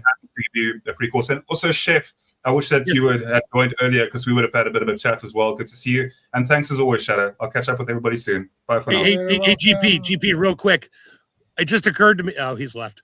Damn it. No, I'm still here, sir. What's up? I swear it took me about 6 months to realize this. In that low lighting, you look like Vin Diesel.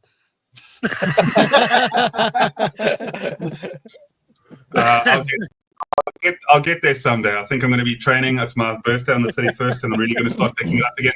I haven't been able to train because, obviously, family situation, and I just want to be able to protect my wife should anything happen and that type of thing. So, obviously, yeah, because of a whole long situation. I appreciate what you're saying, Chef, and I will try and get there again. I did feel like that at the end of 2023, but it's a long time since then. Mark, I'm so proud of the fact that what you've done and accomplished recently. And I know that with the workouts and with the strength training and everything that you're doing, you're absolutely going to shine through, bro. Just know that in the back of your head, I'm super rooting for everything that you're doing. And I'm really, really proud of the movements that you're making, brother. Keep well. Cheers for now. Cheers. Good luck with the baby. I need it. Thanks. Cheers. Bye. Take care, Guardian. Yeah, his big surprise is going to come when that baby hits 3. about 4 weeks, and the poop changes from the tar to the really stinky, nasty stuff. Nice. Yeah. Let's not talk about poop. I got too many kids to even think. Yeah, good to see you. I got 3 there gone. And I only, to go back to the passport, I only ever, I want to think twice in my life I had a passport. Once is when my father took us over to Germany and shoot, can't remember the other country. It's the one next to Spain there. That's on the edge of the ocean there. Anyway, Portugal. Went to Spain, went to Germany in, I want to say 79, and then Portugal in 82. And then after that, it was just Hawaii. And then I got another one to go to on my honeymoon to Jamaica. That was it. I have no desire to go anywhere outside this country. Canada, I can go up there with my driver's license if I have to, but I have no need to go up there. My sister goes up to Newfoundland like every year. So she got a passport. It was just easier. So, but I have no plans to go up there. The furthest I'm going to go is Gil's house. That's about it. Yeah, it's me neither. You know, I work for Homeland Security. I don't have a passport, and they go, "Oh, you need to get one." I go, "Why? I'm not leaving this country." Yeah. Well, what do we need to send you over with a team over there? You ain't sending me over there unless you're sending me on an aircraft carrier. Because I do not fly either. I don't fly. I don't like to fly anymore either. But So the only country I went to, I went down to across the border into Tijuana, Mexico. Was down there for 3 hours. Told the wife, "We're getting the heck out of here." I literally only had to renew my passport because it costs £90 to renew your passport or thereabouts. And I've only just had to do it because I can't rejoin the military without my passport, which is madness in itself, you know. Yeah, like all the British soldiers and the American soldiers on D-Day had passports when we went into France. Why? Sure they would. Oh yeah. Just papers, please, just in case. Was customs Here's before my or papers. after the beach? Was customs before or after the beach? That's my question. It was before. It was way out in the middle of the channel down. Yeah. Yeah, I mean, I think if you live in a country as large as the United States, then and you plan on never leaving that continent, then yeah, you could probably get away with not having a passport. I mean, the UK hasn't been invaded in 1,000 years, so it's not, you know, the prospect of that happening is not that likely, to be honest. But I like the idea of me being able to get the hell off this island if I really need to. And the easiest way for me to do that is to get on a plane, you know. I would like to see, Alan, the metric on passport applications and renewals since this government got in. I'd love to know that metric because I am guessing there's a spike. Oh yeah, I think there absolutely will be a spike. You know, I mean, there was a spike after Brexit. There was a lot of dual Irish passports taking place because people wanted to have the European access that they had pre-Brexit, for example. So a lot of people applied for Irish passports if they had the you know, the means to do that. They had a relative in Ireland, for example. Yeah, my wife and I have talked about getting passports for one reason only. She's Clan Campbell from Scotland. I'm Clan Patton from County Cork, Ireland. Isn't it Clan Campbell that own this castle, Alan? Technically, yeah, I was just about to say, I mean, historically, it goes back to the Clan Campbell as part of their territory. It actually is owned by... Tell her we're staying in her castles next week. Yeah, I mean, the head of that clan, I think it's the Duke of Argyll or something, if I'm not mistaken. So the Duke of Argyll actually owns... I don't want to give too much away in case he's watching. He thinks, you're not going to my island. You know, but... Yeah, I think Alan and I are related because we're both part of the Cameron clan. I think you mentioned that, right? Alan? Yeah, that's true. I come from a sort of the Cameron end of it. So at some point, you know, everybody's related to everybody at some stage. Yeah. You know, if you go We're royal Stuarts.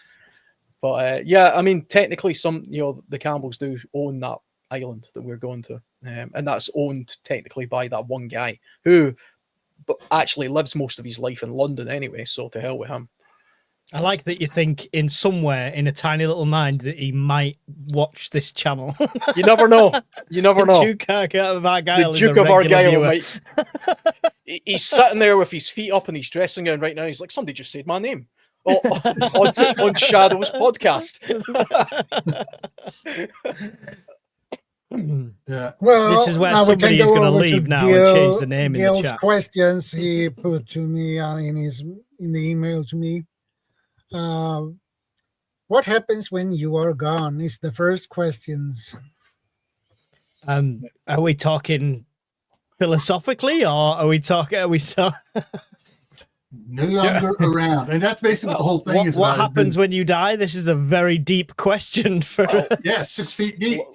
Lots of things happen. You're just not part of it. Yeah. But that's the whole premise behind this one was like, are you preparing for your family to carry on without you? Ooh, excuse me. Yes, as I reached 35 onwards, I suddenly realized I'm not invincible.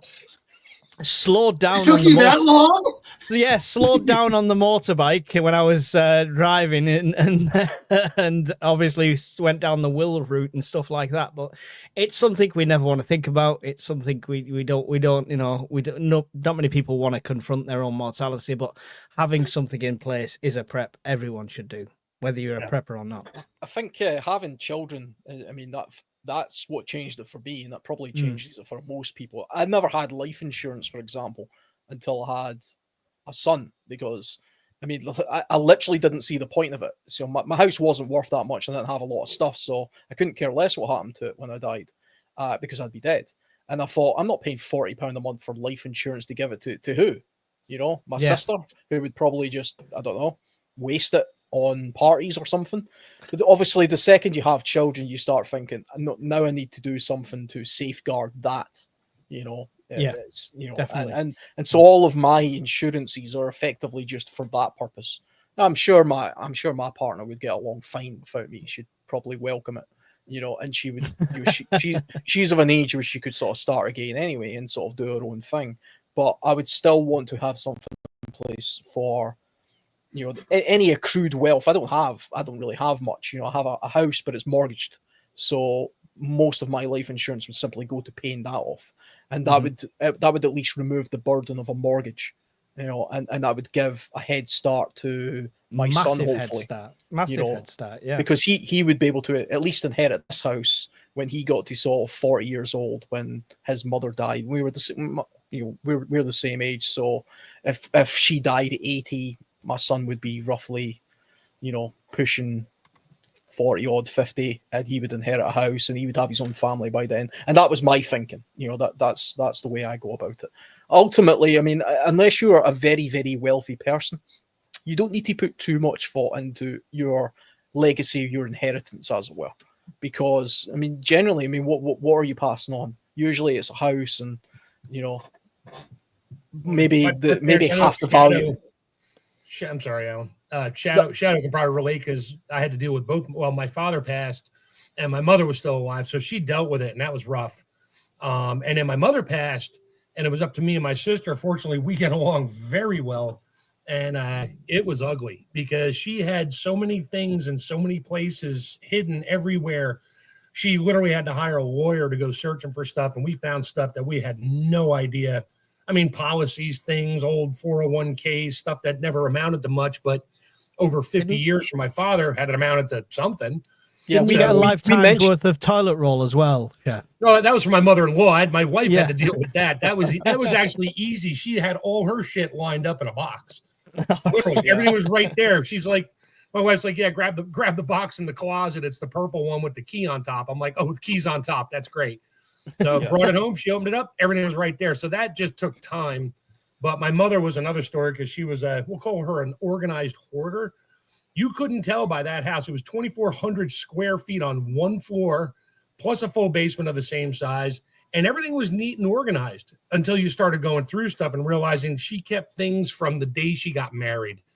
Everything. And we had to go through all of it to make sure there was no, because she would hide shit in there. We found coins and stuff buried in boxes from like 30 years ago that hadn't been opened since we moved from Jersey to Maine back in the 70s. And so we knew we had to go through, and we did. So I don't want to do that to my kids, you know, where they're going to spend, you know, a year or more and spend a ton of money and time looking at shit going, why the hell did he keep this? Why did mom keep this? Why do you have all this garbage? You know, all that stuff. So that's what all our kids are going to think. Yeah, exactly. Well, when it comes to the freeze-dried food, they're going to be fighting over that, but that's another story. We've got enough food for 10 years here. Who gets what? It's like, I want the apples. Oh, I want the chili. Okay, great. You guys fight over it. I don't care. We did actually talk about earlier about the importance of consolidating things like important documents and stuff, so you don't have to get a lawyer to go chase things down and waste Right. money that way. So we actually covered that earlier on. That is definitely important, because I know when I was with my grandparents when they passed away, it was a bit of a nightmare trying to find out where they previously worked and various insurance policies and various pensions and all sorts of stuff. Yeah. Mine. Well, I said earlier that my mom was born in 1922, so she was 8 years old. Actually, she was 7.5 years old when the collapse, the Great Depression started. So she was basically a child of the Depression as well. When she passed away, we found boxes with owner's manuals for the Oster blender she got in 1940.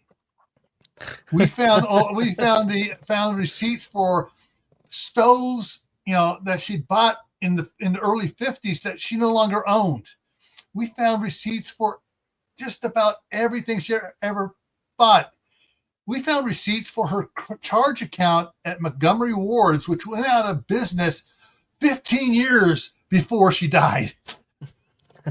Oh, Lord. You never know when you might need it. That's the thing. You never know. Yeah, we found my mom kept her very first Sears bill, Sears and Roebuck, we don't even remember what it was for, but back in 1952, whatever it was cost like $300, and she had the canceled check stapled to it. So she could prove that was years for later the that she paid the cabin. bill. Yeah, That was probably $300 for that Sears and Roebuck build-it-yourself cabin that you still haven't found. Wish, yeah, exactly. No, I wish. So, next question. This is one of your questions, Gil. Is your family planned for? Well, I have been thinking about it myself, but I need a good plan for it. Like I say, I started on the having a book theory of like, this is everything in case of this, turn to page 27, blah, blah, blah, and all of that. And I found, I just figured that was a single point of failure, just being that one book. So I've just started putting instructions and stuff in all different preps, and that's how they're planned for in that way. Like, if I'm not here. In the SHTF version of this, obviously. Well, personally, we started teaching our kids before they could walk. We started taking our kids, when my daughter was born, she was born in 92, summer of 93, she was in a backpack that we took to go camping. So, my wife had her in the backpack. My backpack had all my wife's and my stuff in it, all 112 pounds of it. And we went camping with my brother and his wife and some of their kids. And so my kids started learning everything from before they could talk. They were learning camping and fishing and everything. And then when they got older and could understand money, they would explain money to them. We explained, all right, you want money? Do your chores. We trained them. We gave them, self-worth and, of how we treated them and stuff. They knew that they were worth something. And so they, if something would have happened to us, they know the plan. They know where the documents are at, and they know what the passwords are. And so they know what to do. Because they had to watch us do it when my mom passed in 2008. That's it. I think it's you can prepare them with the camping side of things and stuff like that. I think the thing you can't prepare them for is like when I was a kid, I learned all this stuff, but I didn't know I knew it until I needed it. You can't prepare them for that, having to put two and two together and implement it rather than just panic when something goes wrong. On skills and stuff, you talk about knowing skills. As soon as at the time, here in the United States, Boy Scouts, Cub Scouts was boys only. And so when Alex turned 8, he was in the Cub Scouts. And 2 years later, Matthew was in the Cub Scouts. And we know how to camp already. We know how to build a fire and stuff. And they at that point they knew they had skills that the other boys didn't have. And Alex, he had everything but his Eagle project. By the time he was 16, he goes, and of course he has Asperger's, so he has a social anxiety with people he doesn't know. And he goes, no, I ain't doing it. I ain't going to deal with all these weird people. Matthew, on the other hand, by the time he hit 16, he had his Eagle Scout rank. He had earned the Denali Award from the Venture Scouts, not Venture Scouts, the Varsity Scouts, and he had the Silver Award from Venture Scouts. And so he knew he has all sorts of skills. And we made them work on all sorts of stuff around the house, repairing electrical switches, doing plumbing, woodworking, and all that sort of things. You know, we spent time making sure they know how to do everything. And of course, the wife and I, when they were 11 years old and they were in Boy Scouts, where they go to scout camp and shoot rifles, the summer before they went to scout camp, we took them to the range and taught them how to shoot rifles. So when they got to scout camp, they already knew it all, and they had even more fun because they knew it all. Yeah, I think the great thing about those kind of organizations, my son is also in the Cubs just now. He was in the Beavers beforehand, and then once you get to 8, you join the Cubs. And I don't know what age it is that you become a scout after that, but the good thing about those kind of organizations as well is they introduce a different approach to doing something, so it gives a little bit of diversity to the camping skills as well. So they're not necessarily teaching him how to pitch a tent the way I would do it. You know, whether I think it's a better way than the way I do it than it is the way they do it.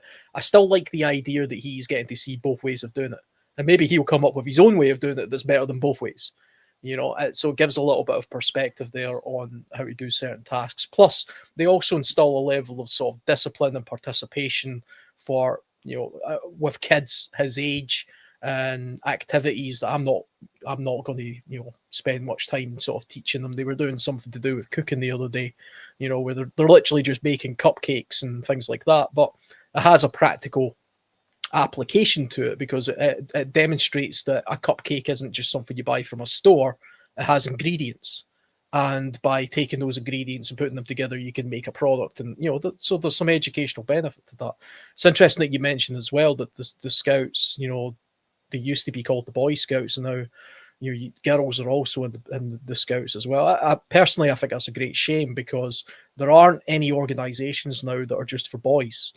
They used to be separate because they had their own. They had brownies, right? Yeah, they still Girl exist. Guides. Brownies. Do you know the Girl brownies? Scouts of America, Yeah. The brownies and the Girl Guides still exist. And if you go to their website and ask why are boys not allowed to join the Girl Guides or the brownies, it very specifically says because they believe that it's a good idea to have a single sex space so they can do things that are based on, you know, As long as it's their sex and as long as it's their sex. Yeah. But on the boy, apparently it should be mixed, and I cannot understand why that's the case. Okay, for the Boy Scouts of America, it is segregated still.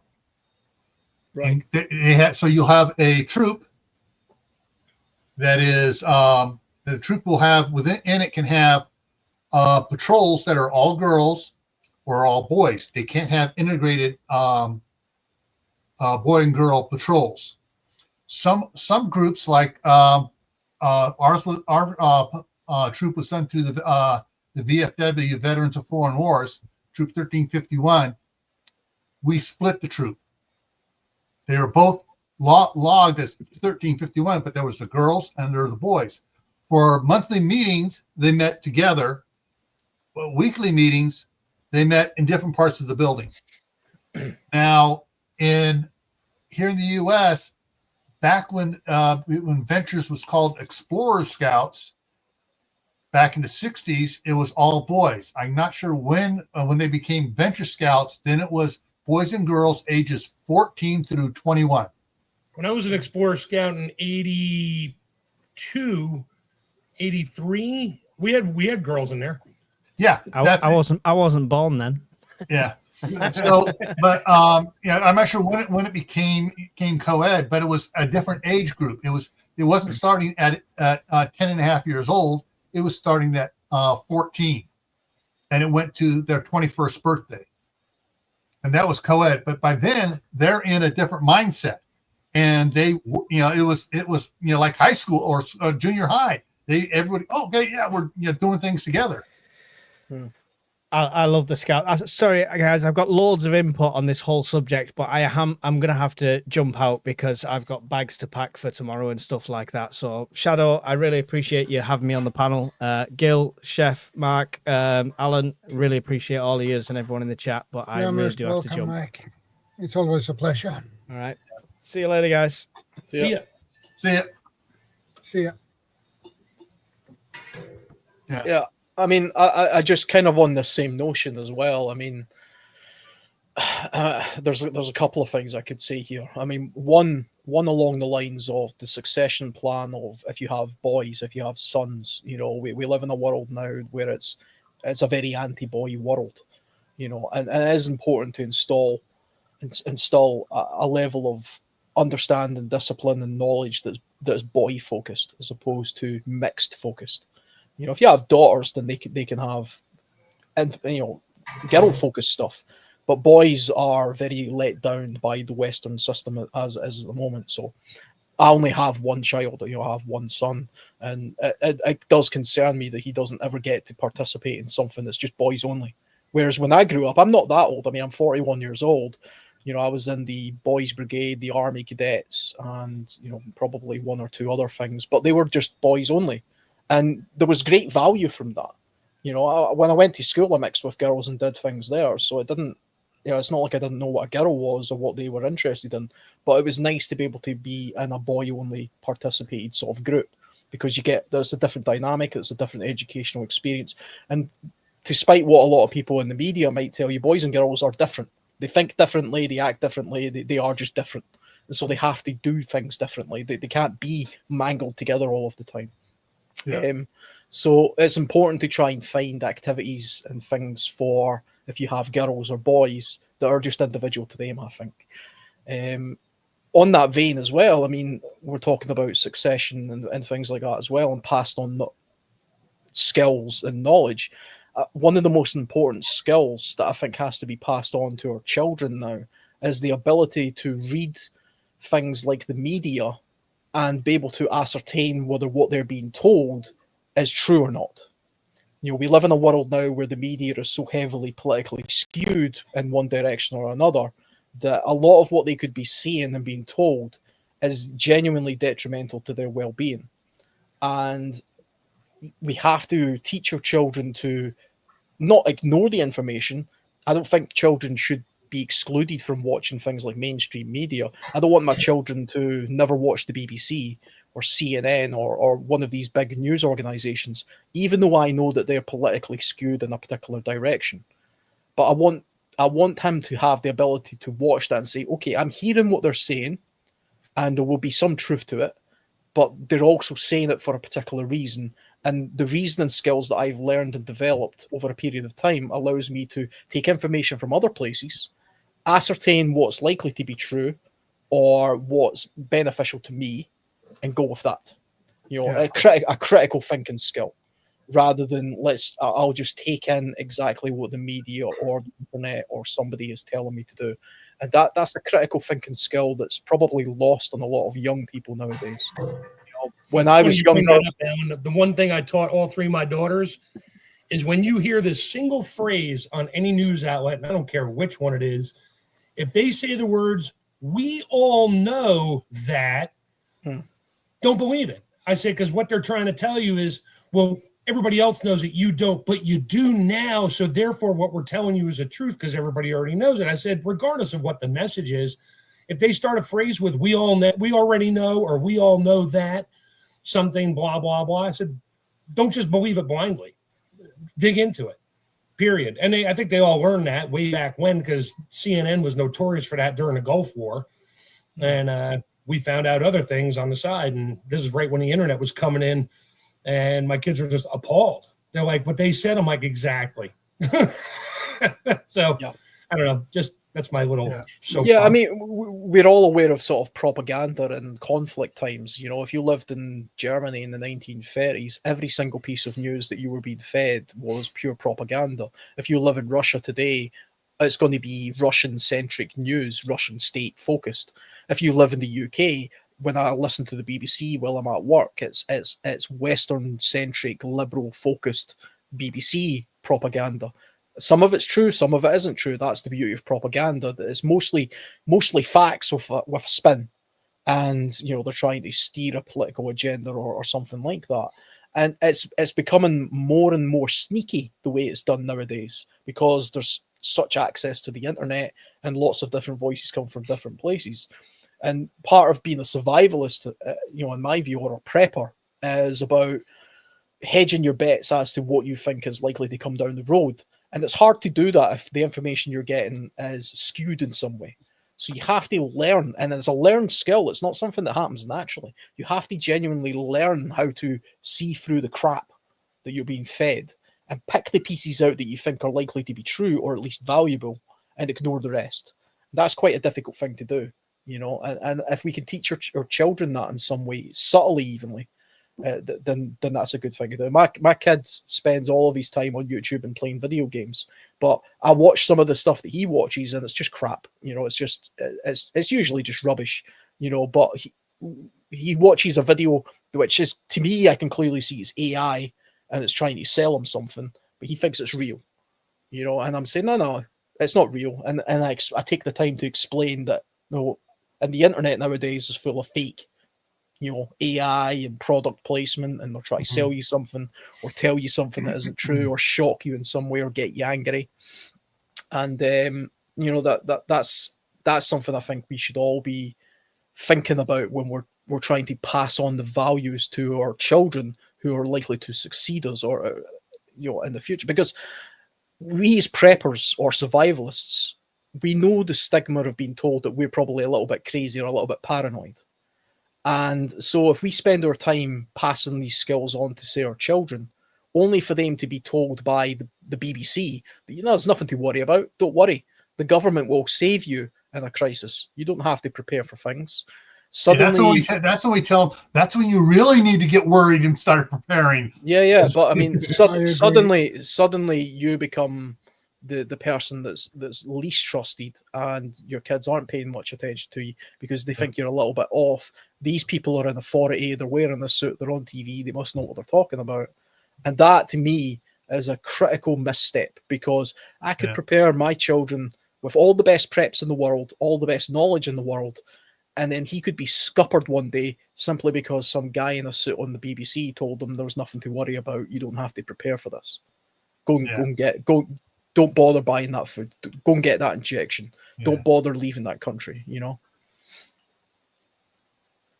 That's one of the things I was always pointing out to my kids. They say, oh, this is not going to happen. And then I pull up history book. Well, let's see. It's happened here. It's happened here. It's happened here. It's happened here. It's happened here. It does happen all the time. It repeats itself. So anybody tells you it's not going to happen, they're lying to you. They have an agenda. They want to enslave you. And I finally got it to all my kids, out, even going through the communistic California educational system. And by the time they finally graduated, they weren't believing half the stuff the teachers were teaching them, because they would go find the truth about it and they confront the teachers about it. Oh, you don't know what you're talking. Well, it's right here. Encyclopedia Britannica, page 47.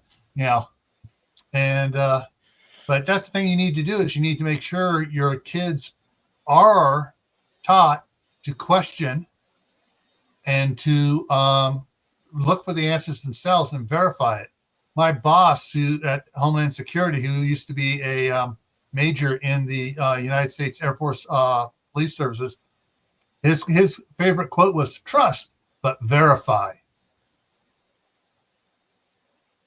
Yeah. And, you know, the Ukrainian news outlets were telling their people that Russia wasn't going to invade them right up about a week before they got invaded.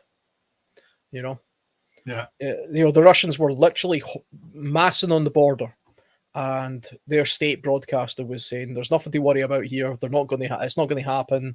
We're in negotiations with them. The Russians are our friends, etc. They're our brothers. Blah blah blah." And yeah, they did. They got invaded.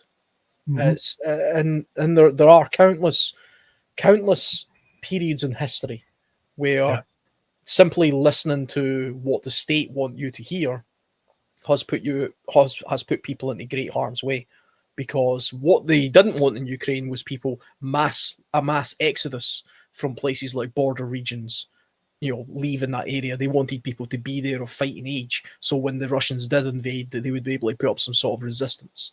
So they literally sacrificed a lot of those people for the greater good, because states do things based on what they believe to be the greater good, which isn't really the greater good. It's just the greater profit. I don't know, profit usually, but I mean, doing something on behalf of the state for the apparent greater good never works well for the individual. Yeah. And so you have to be able to see through the crap and see through the media bias and make your own decisions based on that. And that's a skill that I find difficult to learn. It's something I've taught myself over the past few years. That's why I've moved more from a survivalist mindset to being more interested in prepping. That's why I'm listening to you guys right now, because you guys have been on the ball with this for years. Whereas people like me who are interested in wilderness survival and stuff, I'm out there in the woods building fires and setting up camps thinking, this is all I need to know. No, I don't live in the woods. I don't live in that kind of world. This is the world I live in, so I need to be aware of this. And this is why we're seeing an increase in the prepper community as well, because people are becoming more switched on to the realities of why institutions around us might not actually be there to serve our best interests. Yeah.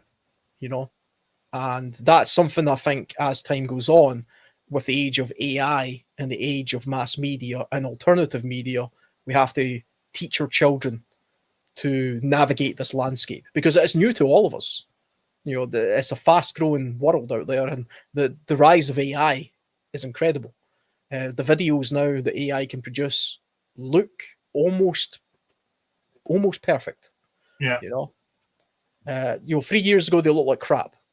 Now they look fantastic. 5 years from now they'll be probably better than this. This could be an AI. This could be an AI simulation. It'll be high def AI. Yeah. And we're going to have to navigate that. Along that lines, on Facebook, I'll be watching, scrolling through, and all of a sudden this thing will pop up. I'm looking, I go, wait a minute, that's AI. I mean, it's an ad, and it's AI, supposedly of a doctor saying, "Oh yeah, this medication is good for you." Blah blah blah. I'm like, it's a little bit geeky still. Every ad on Rumble, I go on Rumble all the time to watch certain things, and every single ad is AI, because they show these politician type, I won't say names in that, talking about some pharmacy. And if you really look at them, it's not them. It's a computer generated to look similar, but really similar. And you can't sue them. And they did that to another community on YouTube. I'm not going to say them either. They're like a Amish type prepper thing. They've been on for a long time. And somebody used his wife as an AI ad for some kind of medicinal crap. And somebody found it and recorded it and showed it to her. And she lost her mind. You can't sue. Because, it's not you, it's AI.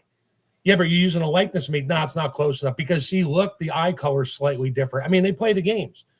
Yeah. So they're starting to, and it's tough to tell. I mean, I can tell because 99.9% of the ads that pop up anywhere now, they're AI, period. Yep. Trying to sell you some random thing, showing you goofy pictures and slides of eyeballs and saying, if you do this one thing now and blah, blah, blah, and you watch that for 5 minutes, then you have to go watch another ad for 45 minutes and they still don't give you any information. So, no, yeah. And then that hasn't changed, but it's all crap. Yeah. What's the next question? Next question is, do you have a will? I don't. I do. Yes, I do as well. It's very vague, though. It's very just, I learned, like I says earlier, that the wills in my country, unfortunately, don't really have much of a ground for standing out. They can be just overruled very easily. So they're literally not worth the paper they're written on in some cases. So mine is very simple. It's not divvied up to any, lots of different people. It's simply just a case of I die, everything I have goes to my partner. I'm not married, so I have to specify that in my will. And I have to specify that on things like my.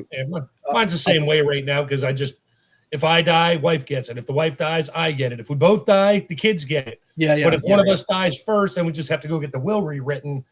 So, because once somebody is no longer in that will, then you got to get it rewritten, which costs you whatever dollars at the lawyer to get it done. But we want to put our stuff in a trust because of the property and stuff I own and that way it's not like it doesn't just go up for sale.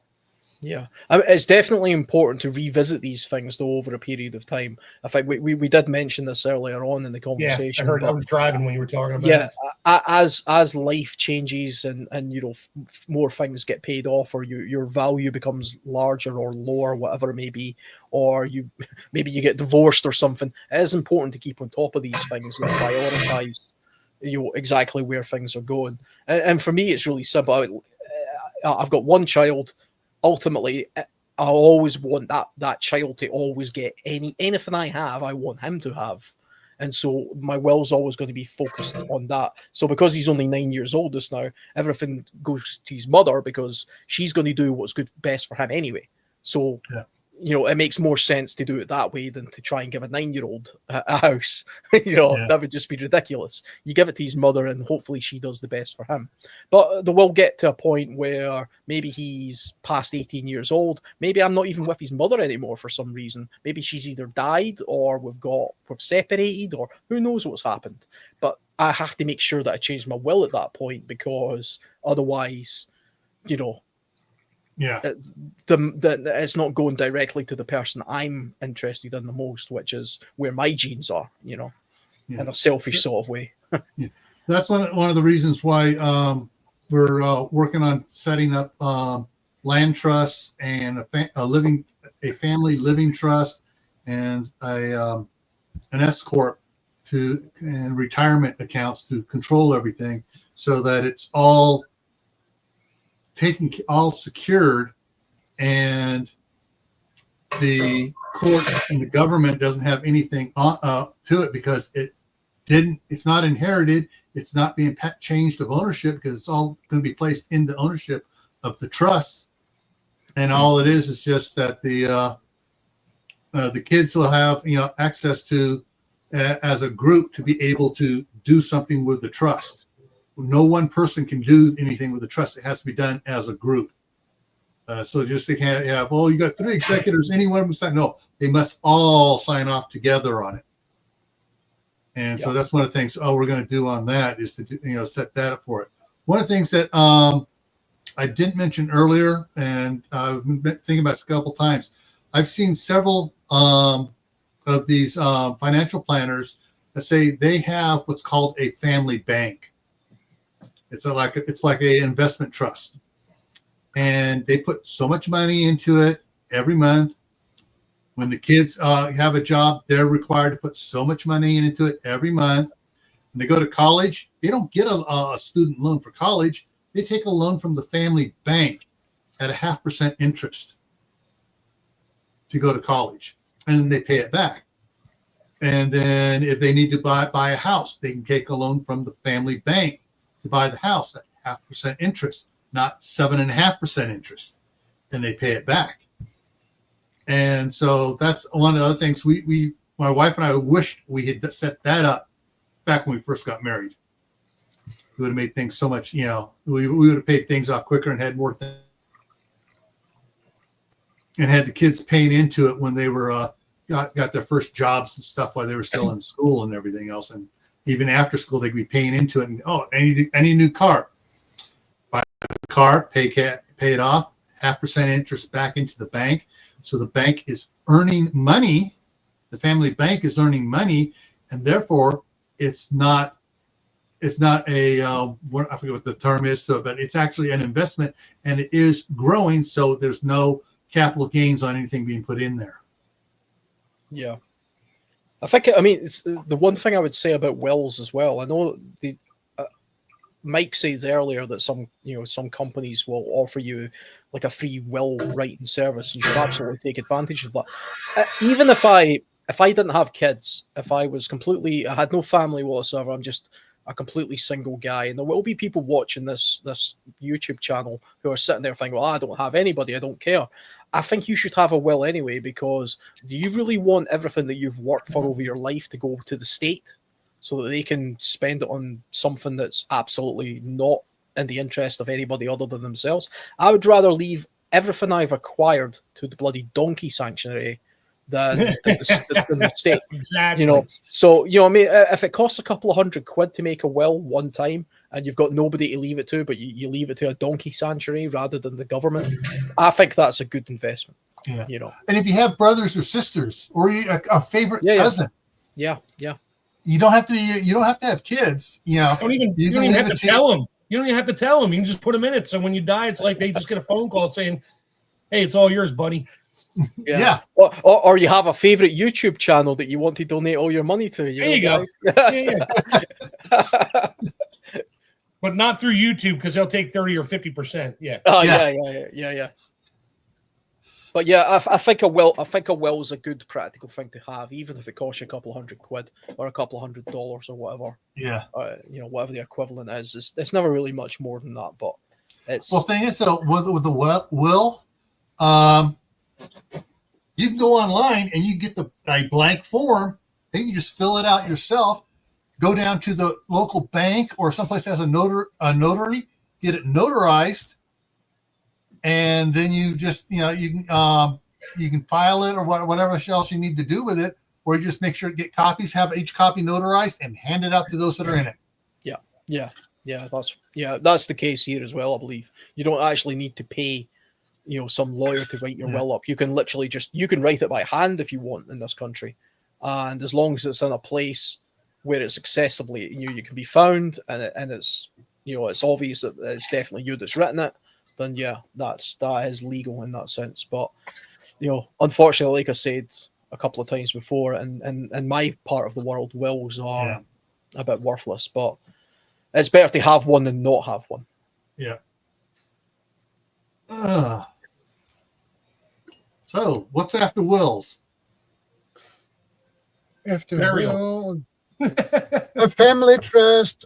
Who takes it over? Yeah. So an example for my parents, when my dad was first getting sick with cancer, they put the house into a family trust, as well as the cars. And then I told them put the cars into something different, a different trust. So if someone gets in an accident, they can say, "Oh, it's in this trust." So everything in that trust is now accessible. So you put it in a separate trust, and so that's if they put the cars into a separate trust. But so basically, when my parents set it up, at first, the executors of the trust were my parents. When my dad passed away, then my mom added my sister to the trust. Then after my sister did some funny things, my wife, and excluded my wife and I from a meeting dealing with the properties and stuff. And so then my mom took my sister off and put me and my wife on as executors. And so. Hey, is it, Gil, you'd know this. So if you put like everything you own into a trust, and then a family member that's in that trust or whatever gets like a catastrophic illness where the medical bills can go through the roof, does that protect? No. Okay. All right. The trust, a family trust, does not include people. It is its own entity. Right. No. Okay. So that's what I mean. So if I put a bunch of stuff in a trust and say I get really badly ill, where my hospital bills just go catastrophic, they'll go to collections. It's not your property. It's not your property anymore. Okay, so it technically can protect you to some extent financially. Okay. Yeah, it's just like having an LLC. You Gotcha. couldn't put it in the name of an LLC and you do something. Well, you just work for the LLC. Right. You know, and so with the trust, it's set up like that. So it's, you know, it's in the name, you know, the property's in the name of the trust. Nobody can sue for it because you don't own it. Gotcha. So collections agencies can't come after you because you owe, you know, the hospital like $10 million in medical Exactly. bills. And that was one of the reasons why my parents got the living trust, was because my dad was coming down with cancer, and they'd already dealt with it when my mom had cancer 15 years earlier, but she got over her. She was cured of her cancer and the bills and stuff. So they put it in for him.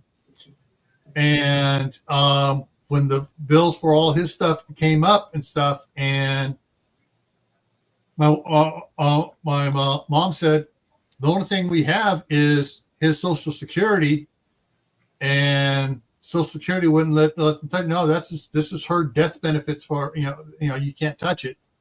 Right. So, you know, the medical insurance paid for what the medical insurance would cover, and that was it. And it was a wash. And then we found out later you can actually get stuff reduced on the. That's a whole nother topic. Yeah. But yeah, so they found out that you could have reduced it, and they probably could have gotten some payout from the insurance, but we didn't find that out until about 10 years later. But so trusts are controlled by whoever is named executor, and you can have the chief executor who can change whoever the other executors are. As in case of my parents, it was my mom and dad. Once my dad died, it was just my mom was the chief executor, and she named whoever the other executors were to be. So, and once she died, we didn't try to carry it on, since we were executors. We just dropped it and, you know, let everything go on it, you know. But it was you know, it's just one of those things. It has its part, and if you work it right, it's great. What most people don't know is everyone talks about here about J.D. Rockefeller, one of the richest Americans ever. He didn't own anything. He owned nothing.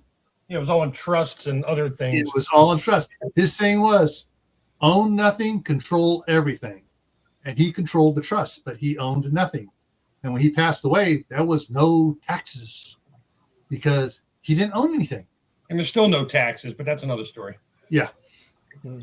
But yeah, so See, same thing with the Rothschilds, the Van Horns, everybody. They all own nothing. They control stuff. See, in the States with like, I don't want to get overly complicated, but and you guys have got like a healthcare system you have to pay for, like up front.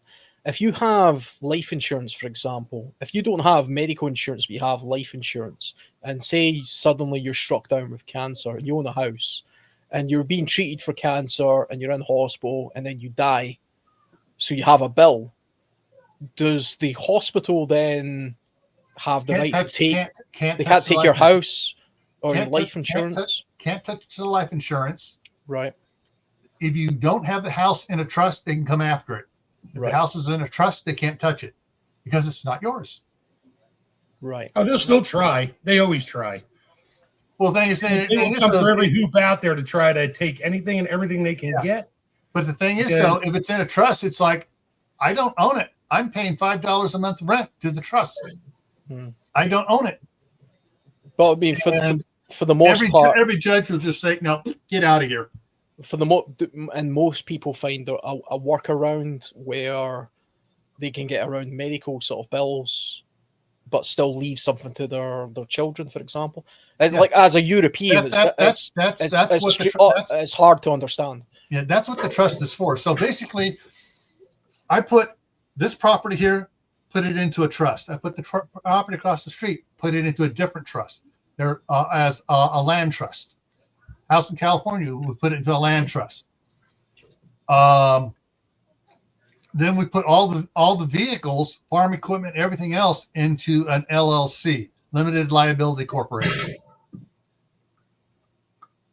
if I get in an auto wreck, everything's protected. If it's my fault, everything's protected because I am leasing the car from the LLC. It's not their, they're not responsible for what I do. The homes and stuff will not be in my name. So they do a search for me. I own nothing, and they can't do anything about it. But since the house is in a trust for across the street, and that's where my daughter and her family's living, they just pay rent to the trust. Yeah, I mean, in the UK, the closest equivalent we have to where a medical bill, for example, could be something of an issue when it comes to inheritance. The NHS, for example, we don't have medical bills in that sense. But one thing that we do have is, let's say, for example, you get dementia. So you own a house and you have some savings, but you get dementia, and you are at a point where you have to go into a care home.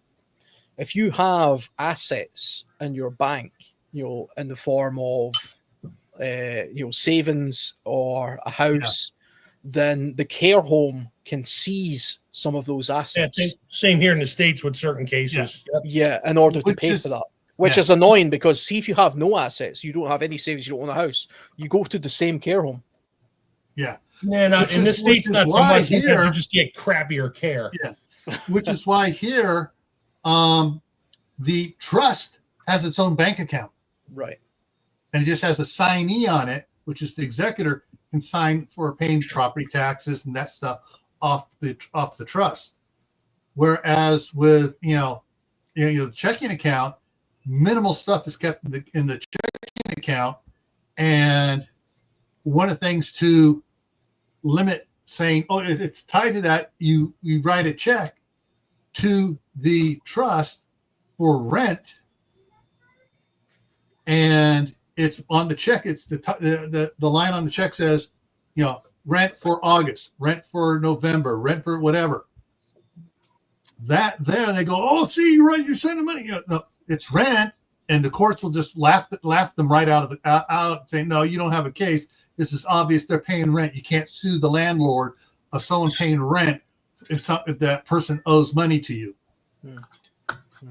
So, that's one of the neat protection things out there. If you get a financial advisor who deals with trusts, LLCs, S corps, they can help set up or direct you to a specific attorney that deals with setting these up, so that you're protected, you're isolated and protected, and that way. So, if my wife and I die and all the properties are in trust, do the kids get it? No, but they get control of it. Yeah. And that way the boys, get to live in the one house. My daughter lives in the other house, and they keep paying it rent to the land trust as an investment. And there's a lot of steps to go on to entities you set up to protect it. But that way they can get paid by the trust for doing work on the property. They can get paid up by the trust for being an officer of the trust. Yeah, the trust actually pays like the property taxes and stuff like that, right? Yeah, pays the property taxes and stuff like that. And if you you need to do, if it needs to have roof repair done, and you know how to do the roof repair, you submit write out an estimate, submit it to the trust. One of the other executors signs off on it. Yeah, agrees to pay it. You do the work, you get paid from the trust. Yeah, you got to pay income tax on it because you got money, but you're not getting nailed with the higher rate of inheritance tax. And you get to live there, and your investment goes into that, and then that's where money starts getting shuffled into a family bank to where they can get loans on to buy cars and stuff, and then they do the same thing. It's like, oh, I'm going to buy a car, but I'm going to put it into my own LLC or whatever. That way, if I do anything happens in the car, and they can't go after the car and everything else or stuff like that. There's layers upon layers of doing it. And as I say, you need to get a financial advisor, preferably one that is also an attorney, and they will set stuff up for you. Yeah, it sounds like there's sort of layers of bureaucracy there that you have to sort of think your way through in order to safeguard yourself against these certain things. I mean, it's the one, I suppose it's the one benefit we have in the UK, at least, where I mean, everybody has a sort of plan for, if I die, this happens. But okay, what happens if you don't die straight away? What happens if you're on life support in hospital for a year? Yeah. Are you accruing a medical bill or not? In the UK, we wouldn't be accruing a medical bill. We would still be on life support, but there would be no bill. So that we at least don't have that to worry about. If I was in the States, I would have that to, as a consideration. I would have to sort of prepare myself for that possibility as well. It sounds like there's bureaucracy you can go through there to safeguard yourself against that kind of issue as well. Yeah. But I suppose it's not all good on my side. Although we don't accrue a medical bill, we're probably getting poorer quality healthcare as a result of that. Or certainly a longer waiting list. So I suppose it has its pros and cons. That kind of, but I do know that a lot of people become bankrupt in the US through medical bills. Yep. Exactly. Yeah, because they don't know about trust, family trust and stuff. Yeah. So lawyers aren't going to just come out and tell you either. They won't just come out and tell you. Attorneys, they'll make it hard. They'll make it difficult. Because the incentive is there for you to make it, for them to make as much money as possible. And I know there's some debate in the US around health insurance based on, them not paying out for certain things as well. And we've even seen the murder of, CEOs of certain health insurance companies and things because people believe it to be unfair and things like that as well. And, there's certainly insurance companies in this part of the world as well are pretty much against. They'll find any avenue possible not to pay what you're due. Yeah. Exactly. So my life insurance says, okay, if I die, I get, £500,000 goes to my, person that I've deemed as the person who gets it. I can guarantee that she won't get £500,000. They will work out some sort of clause in there that says, oh, it's actually probably more like 250 grand because they'll say, well, we did a blood test and it seems he might have smoked a cigarette 27 years ago, which caused it. Exactly. Therefore, you don't get it. Yep. Yeah. Exactly. There'll be some sort of way that they try and wiggle their way out of that kind of stuff. So it's definitely something. Yeah. Okay. I think we covered that. Yeah. The next one is life insurance. I actually have a life insurance through the union. Yeah. Let me see if I got to pull something up over here. I'm not going to share it, but I got information. Their life insurance here in the U.S., you want to talk a web. Yeah. But let me see if I can find something here. There is a particular type of life insurance, which my wife and I wish we had known about back when we got married. Term?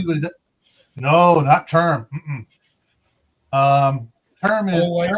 Term is not a good type of life insurance. No, because whole life sort of is, but you're not making that much money on it. But yeah, well, I got a whole life policy, but we wish we had where is it here? Okay, it is a permanent life insurance policy index, also called a universal life insurance policy, and basically that is a really cool thing to get when you're young. And you can keep increasing it as you grow older. And money you pay into it, say I have it for $5 million and I get it. I can immediately turn around and take a loan against that, tax-free loan, take out $1 million, buy a house, and pay the loan back interest-free to the life insurance policy instead of to a mortgage lender. Yeah, because you're paying yourself back, like borrowing from a 401k. I'm paying the loan back, and most insurance companies are not allowed by law to advertise it here in the U.S. But if you ask them about it, oh yeah, but you got to make sure that you write it up exactly as a permanent life insurance policy type, IUL Index Universal Life Insurance. And like I said, if you're under 35, this is the type of something to get here in the U.S. It just works so much better. If you have if you're older, there's some of these guys doing the financial advice, talking about it on Facebook on their short reels. They say get with a financial advisor and an attorney to do it right. You can increase it each year, or you can do a lump age prospect for it, because you got to be able quote be able to pay off the money into it. So, but yeah, it's tax free to borrow against it. And if you borrow against it, if you borrow the full amount against it to do something and you die, guess what? It was taken as a loan, and your family now has it, and there's no inheritance tax placed on it at all. Isn't it a case of if you take a loan out, say it's a $10 million policy, I wish, and I take $1 million out in my name only, and I die, doesn't that count as income tax at that point because you didn't pay the loan back? Nope. Okay. It doesn't count as income tax because you still have the debt now. That it's argue you have debt that can be paid back. Now, if it's a policy on both you and your spouse, and you take it out, you die, she still needs to pay it back, but it's interest free still, just like just as you were before. But having some sort of life insurance policy is essential. When I bought my first house,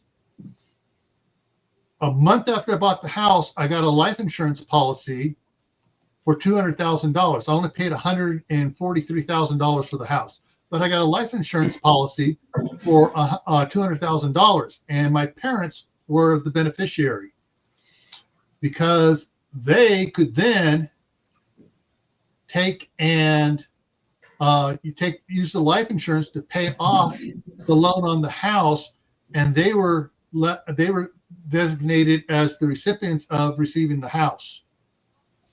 So then they would get the house paid off without having to use any tax money for it. It was kind of convoluted to do it, and it worked. I didn't die. It would have worked if I died, but it worked for that type of purpose. Well, then a year later, I got married, and I changed the beneficiary to my wife as primary and my parents as secondary. And then 2 years later, she goes, "What's this? What's this coming out of the checking account? $58 a month. Oh, that's what this is." She goes, "Oh, maybe I ought to get a life insurance policy too." And she did finally. And our life insurance policies list each other as primary, list our daughter as secondary, our oldest son as tertiary, and then our last son.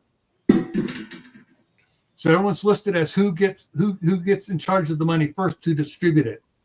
And they all know it's supposed to get divided evenly. But if my daughter dies, I gotta check my wife. I gotta check my wife on this to find out what, because we have an insurance policy on all of our kids as well. And are we still the beneficiary on the kids' insurance policy, life insurance policies? I think we are. But basically, that's a $25,000 life insurance policy, and that's just to cover funeral costs.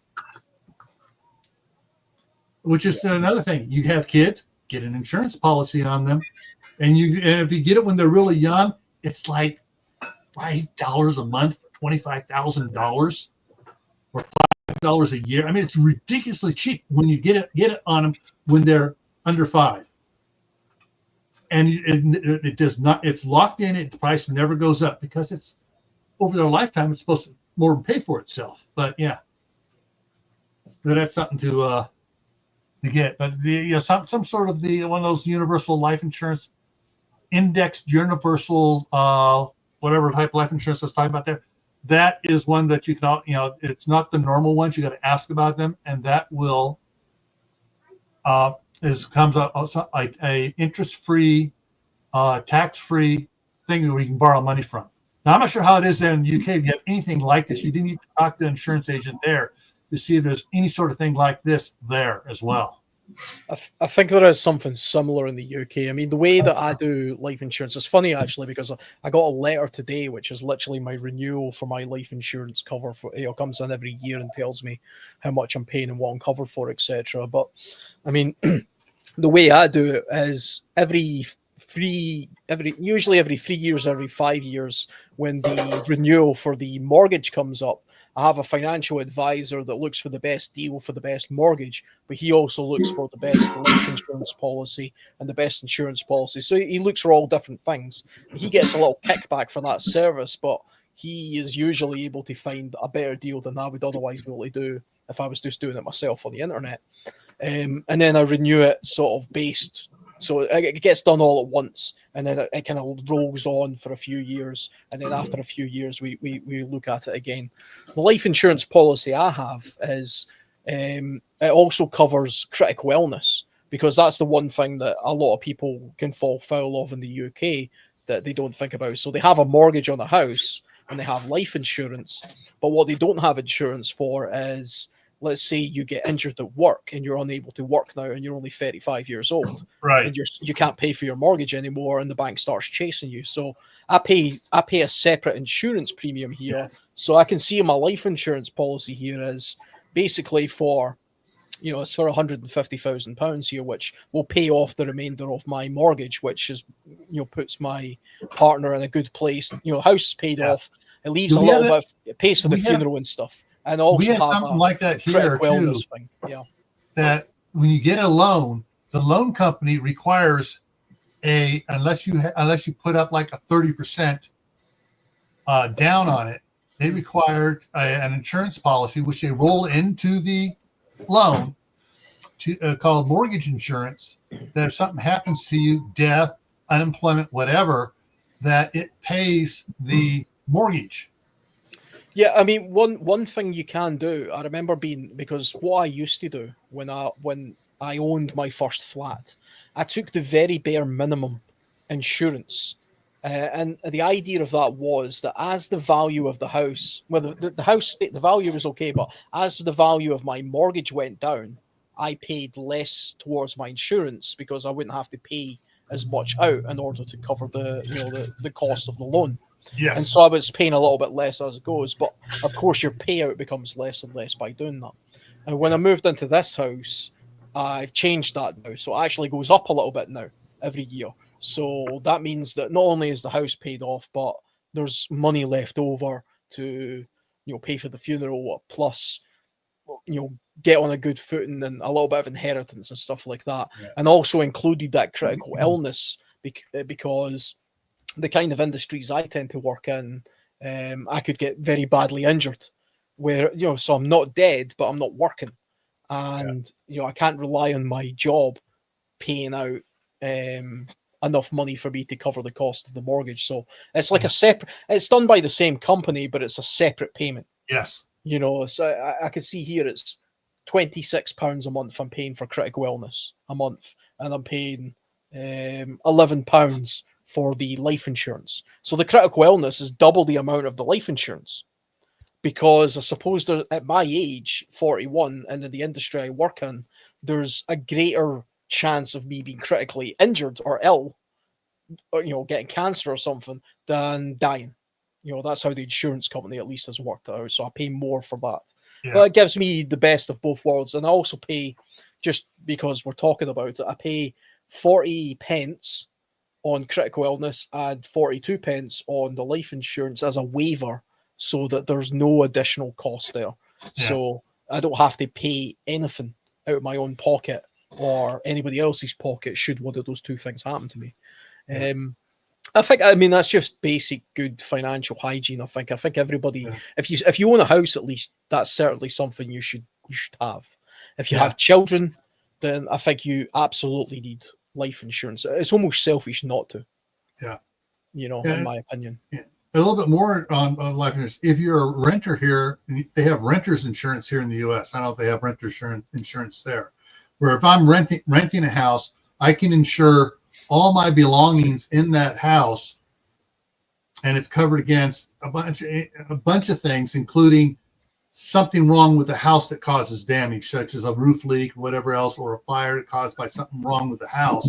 So it protects the all my belongings there. That's you better get riders on pretty much everything. That doesn't always work out well. Yeah, because you got to prove you had everything. My VCR, and it's like, well, we don't know you had a VCR. Do you have a receipt? No, it burned in a fire. Sorry. Yeah, and in the UK, it's called contents insurance. So same with renters insurance. Yep. Yeah, but back in the day when I rented my flat before I bought it, I had contents insurance, and it doesn't. It literally just says how much do you want? How much would it cost to replace all of the contents of your property? So if you say, okay, it would cost £20,000, that's how much you then are saying that you want. So then they'll give you a number to say, okay, you need to pay us £4 a month or £10 a month to cover you for £20,000 payout. Right. But they will say, is there something of high value specifically you want to insure? So that's jewelry, a TV, a bike that costs $2,000, something like that. You can individually specify items. And always read the fine print, because it doesn't mean it's covered for anything and everything. And that's where it's a legal thing. So none of us here are freaking legal anything. No, we're just talking about our experiences. So we'll go with that.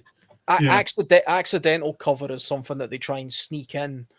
So you have to say over here whether you want to be covered for accidental damage. So the classic case is a TV. So you can be insured for a TV, but are they talking about the TV just going kaput? Or are they talking about the kid throwing a golf ball at it and it smashing? Because those are two different kinds of damage then. Yeah. And so you have to say yes, accidental damage as well, including that. That's where in the States you have to buy it from Best Buy, because you can get Geek Squad protection against anything. And my daughter she does something for Best Buy, and she's like, oh yeah, she's like, you buy a cheap keyboard, get Geek Squad protection on, because sure as heck in about a year, it's gonna, one of the keys is gonna stop working. Just bring it in and give you another one. There's no deductible. There's not, and if they don't make that model, they give you the next available model. And because she works there, I get Geek Squad. Like if I paid $20 for a computer keyboard, not that I would need one, GSP is like $1 for 3 years. So yeah, in 2.5 years, and it even protects you if you dump a soda on it. Just bring it in and say it's all sticky in there. I think something spilled on it. Like, oh, okay, here you go. Here's another one. I mean, it's a backwards racket. It is what it is. Yeah. It's kind of funny, and it's funny because she used to work at one of the stores, and she'd go up to the counter and get a bag of chips and a soda, because they sell that there in the little coolers, and they would literally ask her, "Would you like Geek Squad protection on your soda?" She's like, "Well, how much is it?" She's like, "They're like, it's a penny." She's like, "Sure." So she did it one time, and she went up there with a half a bottle of soda because it got warm and flat. And she's like, something wrong with this soda. So they literally put it through the system and gave her another bottle of soda. Yeah. I mean, the thing about insurance is definitely a bit of a racket when it comes to a lot of things, because I did hear it once. I mean, we're talking about contents insurance, for example. So let's say back in the day where I had that flat and I said, okay, everything in my flat is worth £20,000 and I'm going to pay an insurance company £7 a month to safeguard myself against all of that. Now, the prospect of me losing every single item in that flat is pretty low. I mean, the whole house would have to go on fire in order for me to lose everything in the house. So would I be better off just putting that £7 a month into the stock market, into the S&P 500 or something, and then over a period of 10 years, I mean, how close to that £20,000 would I be? It's like, you could start thinking about it that way, but it's kind of like pet insurance as well. Like Mike was saying earlier, pet insurance is expensive. Vets over here cost an absolute fortune. That's not covered by the NHS. But would I not be better off putting £50 a month into a savings account that accrues interest, rather than give £50 a month to an insurance company where I accrue nothing and I'll have to argue with them about the cost of something should I need it? You know? That's one of the things when we that my wife and I were talking last year, and it's like, woulda, coulda, shoulda. if we'd known that we would have had no claims on our house for the last 36 years, Yep. if we taken all that money and put it into a Roth IRA, we would have a couple $1 million probably. Yeah, but that's the what if, and you don't know. Yeah, and what you'll if? never know. Yeah. Yeah. So I forget what I was going to say there. Oh, so Yeah. I used to, when I worked at the Ford dealership, I worked a lot with the insurance adjusters for car accidents. And they would come in and I'd have to put it up and show them things that I found on the mechanical side, not just the body, that, frames bent here, axles bent, all this stuff. And I did all the mechanical stuff for them. And they would come in and I'd be going over stuff. Meanwhile, it was a truck that slid off the road in the snow and landed in a ditch and absolutely totaled it. And the insurance adjuster would come in and be like, okay, what any other damage besides the body? I'm like, don't you guys ever look at the fact that the tires on this thing are absolutely bald?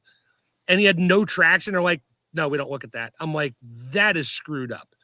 They didn't care. You go out with bald tires, wreck your truck, and they'll pay your truck off. Now your rates will go up, but it was the biggest. I'm like, this is like a scam. They're like, yeah, there's nothing we can do about it. There's nothing in the legal language that says if you don't have at least 50% tread on your tires or something like that, and you slide off the road in a snow or a slippery condition, then we're not going to pay you. I'm like, that's crap. And that's now I know the insurance rates are high. However, if you get in an accident, somebody gets hurt, the other insurance company is going to be going after that, and then they'll. Yep. I know. I've had two insurance adjusters fighting at the same time in my shop. That's it, guys. Take the argument outside. Go over there to Dunkin' Donuts and argue over there. But then you also get insurance for insurance, so you have no claims discounts and bonuses in the UK, at least anyway. So every year that you don't make a claim on your car insurance, you get a 1 year bonus, and it goes up to 12 years, and then you get the lowest premium. But should you make a claim, obviously it goes back to zero. So what you do is you pay more insurance to protect your no claims. So you pay insurance, but you also are paying the separate insurance which protects your no claims should you make a claim. So it's insurance, which everybody pays, because nobody wants to lose those no claims, because the difference between having 1 year, the difference between having 12 years no claims on your insurance and having no years no claims is astronomical. It goes from you go from paying £200 a year for your car to $7,000. It's right. That it's that wide. So of course everybody's going to pay for the protection of no claims. Yeah. I'd love to address Diggs what he said about his keyboard, but I think there's a few women in the and I have a joke. But I'll tell you four later when we're off the air. I know exactly where you're going. No, you don't. You never heard this joke before. You'd be having worked construction and law enforcement. There's not many jokes I have, and having a bunch of relatives in the military. I don't think there's a joke I haven't heard. All right, fine. You can leave then. I'll tell the other two.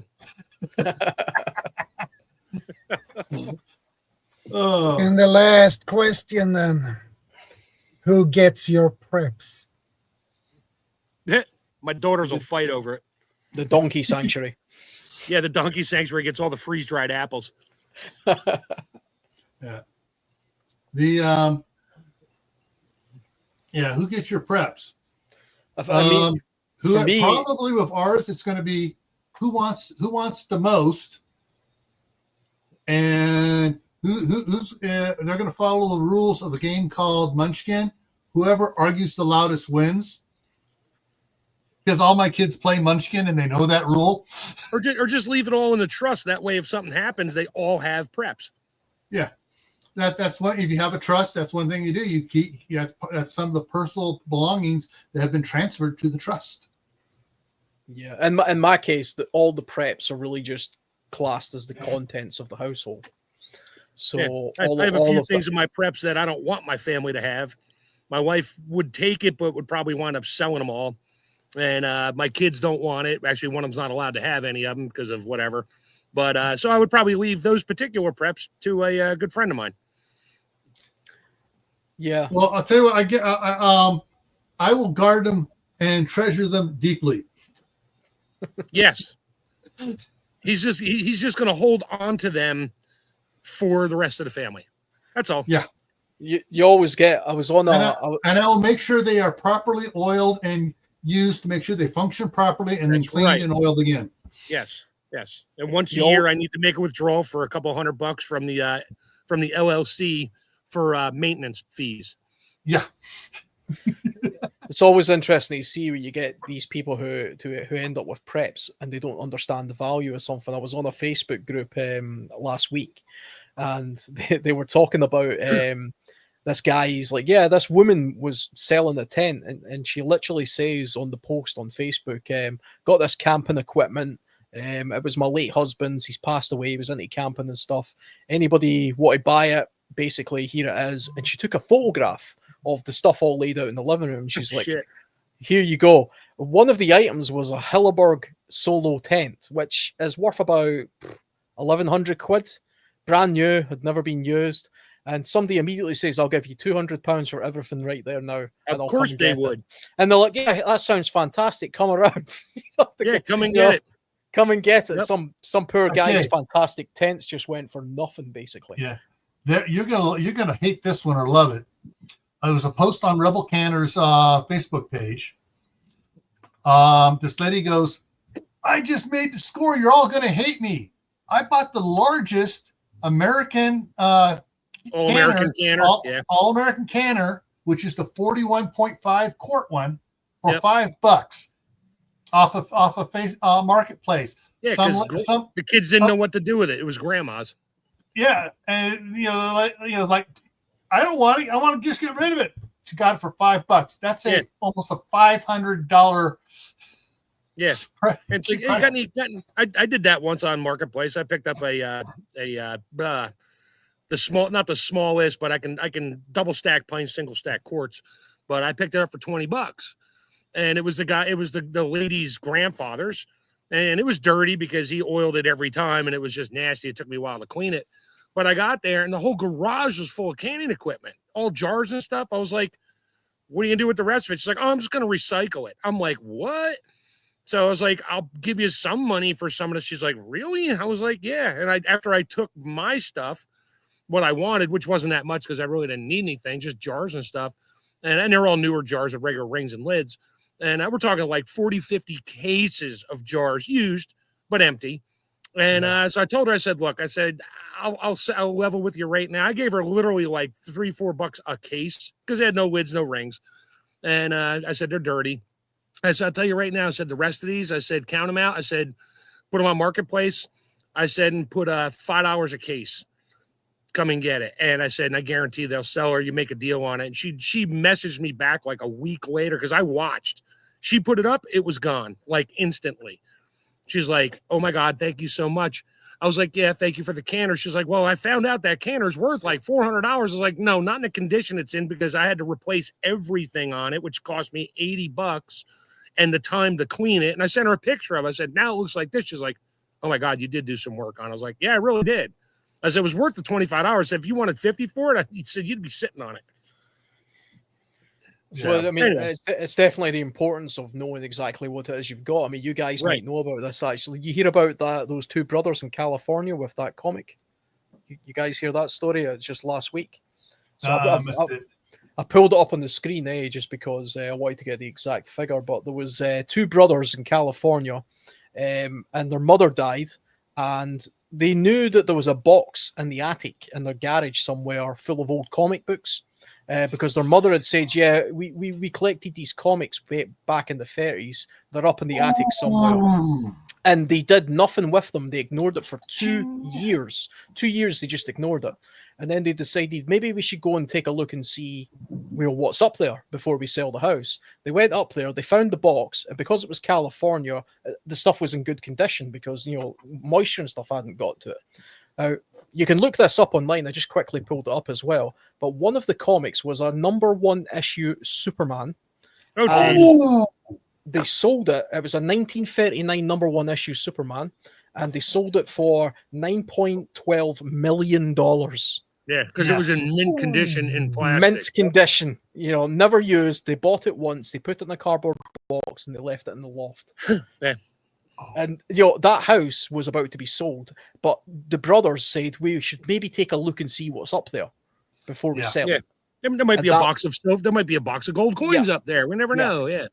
Yeah, they said that they knew there was a box of comics up there because their mother had told them, but they didn't know if it was worth anything or what it was. Yeah. But they thought we'll go up and we'll take a look and we'll go online and we'll see how much it's worth. And yeah, that's what it sold at auction. It's £6.9 million. Yeah, and I'm sure California took a ton of it because the guy owed medical bills, so we need 5.2 million first after taxes. Yeah. Yeah. Now, That's a lot of money for a comic. Yeah. When it comes to prepping is an insurance as well. And Tammy has mentioned it several times on the live streams over the years. She'll buy a bunch of stuff at the store when it's on sale, like for Albertsons or Ralph's or whatever it is. They'll do like the 10 for 10 sale, so you can get 10 boxes of macaroni and cheese for $10, or 10 boxes of hamburger helper, or whatever it is. Well, she'll buy stuff that's not that's on and keep stockpiling her pantry up, and then when she goes to use it, to replace that one is now a lot more because of inflation. Right. And so basically everything is a hedge against inflation. And so if she's taking, if she says if you have money to put in the savings account, you buy food, and then while you're using that up, you add what the difference of what you're using when you bought it to replace it to a savings account, you actually save money. Yeah, if you got that extra money to do that with. My savings account is I freeze dry it. I get beef on sale, whatever. I'll cook it or not, or do whatever with it. And I freeze dry it and throw it in separate pouches. I got vegetables in jars, freeze dried, raw, blanched, whatever. And every now and then my wife's like, oh, I need peppers and onions for this sausage. I was like, hold on. I go downstairs and grab a half-gallon jar of freeze-dried onions, freeze-dried peppers. I throw them in a bowl, rehydrate them. I said, here you go. Yeah. She's like, oh, my God, where'd you get these? I'm like, I grew them. They're mine. They're ours. Yeah. The comic book thing popping up there, too, is back when I was, in, single digits, 8, 9, I was buying a lot of comics back in 64, 65, 66. And I had them in a box. One of the times when we were moving, my mom decided to throw them out. Oh, my grandmother threw up my father's war cards. Yeah, he had war, all the different tanks, boats, all that stuff on it from the 20s or 30s. And she threw them all out. Yeah. He had thousands of them, and they're worth stupid money today. Yeah. But yeah. So there are other things they can use quote as insurance or investments. But so the value of what you put into your preps can turn around and support you later for things. My sister, one of the things she did, they had like three years of food storage, and she had quit working as a real estate agent because she was taking care of Mark, Jenny, 5 bunch kids. of family members. Yeah, had five kids, and then her husband was working for his dad's company, and his dad decided to sell it, and the owner fired all family members. Of course, the company went bankrupt. The company went bankrupt 3 months later because he fired all the talent. Yeah, he fired everybody that knew something, but whatever. Mm-hmm, yeah. So he was unemployed for 6 months trying to get another job because he got fired. And I tried to say, the guy, fired everybody. He went bankrupt, But so they lived on their food storage. Yep. As insurance. That was insurance. It was, against, it wasn't SHTF. It wasn't Tawaki. It was, an event that they. I've always said that the number one thing I prep for, if I don't consider myself a prepper, but the one thing I do prep for is unemployment, because at my age, that's my biggest risk. If I suddenly became unemployed and found myself between mortgage payments, which has happened to me a few times in life so far, that's what I'm preparing for. And there's nothing worse than being in very lean times for a couple of months where you're trying to find another job and you're behind on the bills and having to worry about literally buying food. So that's what I prepare for, I suppose, in the short term, and everything else, is kind of a bit of a hobby, a bit of a sort of long range forecast, a little bit of very long range planning. But ultimately, you should really just prepare for the thing that absolutely is the most likely thing to happen to you at that point in your life. Yeah. Because that's the smart thing to do, I think. Oh, was that the last question? That was the last question. Uh-oh. We got 2 hours to go here. I know, an hour. 47 minutes. Oh, whatever. Something's wrong with your clock, dude. My computer literally says it's 5:10 p.m. Yours says it's like 5:12 or 3:12. 5:12, yeah. Yeah, something. I don't know. Oh, you're looking at a clock on a wall. What does your computer tell you? 10 after. 3:12. But the other computer here says it's 3:06. That's because they're not hooked to the internet. But anyway. Well, they're hooked to the internet, but it's when the internet started changing times, a lot. I disabled the automatic update because it was always updating wrong, wrong sometimes. Okay. Yeah, my phone and my computer have the exact same time, and the minute changes within a millisecond of each other. All right, one thing here before I forget, I want to get something here up to put out here. So your success and can't even speak here. Succession plans for your family and stuff, for land. Don't forget cars, especially if you have collectible cars, motorcycles, QQs, tractors, whatever it is. Make sure that you have stuff designated, even if it's all paid off. Make sure everybody knows who gets it, and don't just make one copy. Make multiple copies. And some of the things you could do if there's going to be a fight over something, send both of them a certified copied letter of it that's been notarized, so they know who's getting what, and they can't go, oh, well, I'm supposed to get it. And they all both know that the other one has a certified letter, so they can't argue about it come time. Yeah. That's the only thing I haven't added to our will yet is my property and the tractor and all the other stuff I got out there. So I gotta stop in and just have an addendum put on it, because wife and I talked about it. May not leave the property. Well, we might leave the property to just one of my daughters, because she'll probably move there and use it.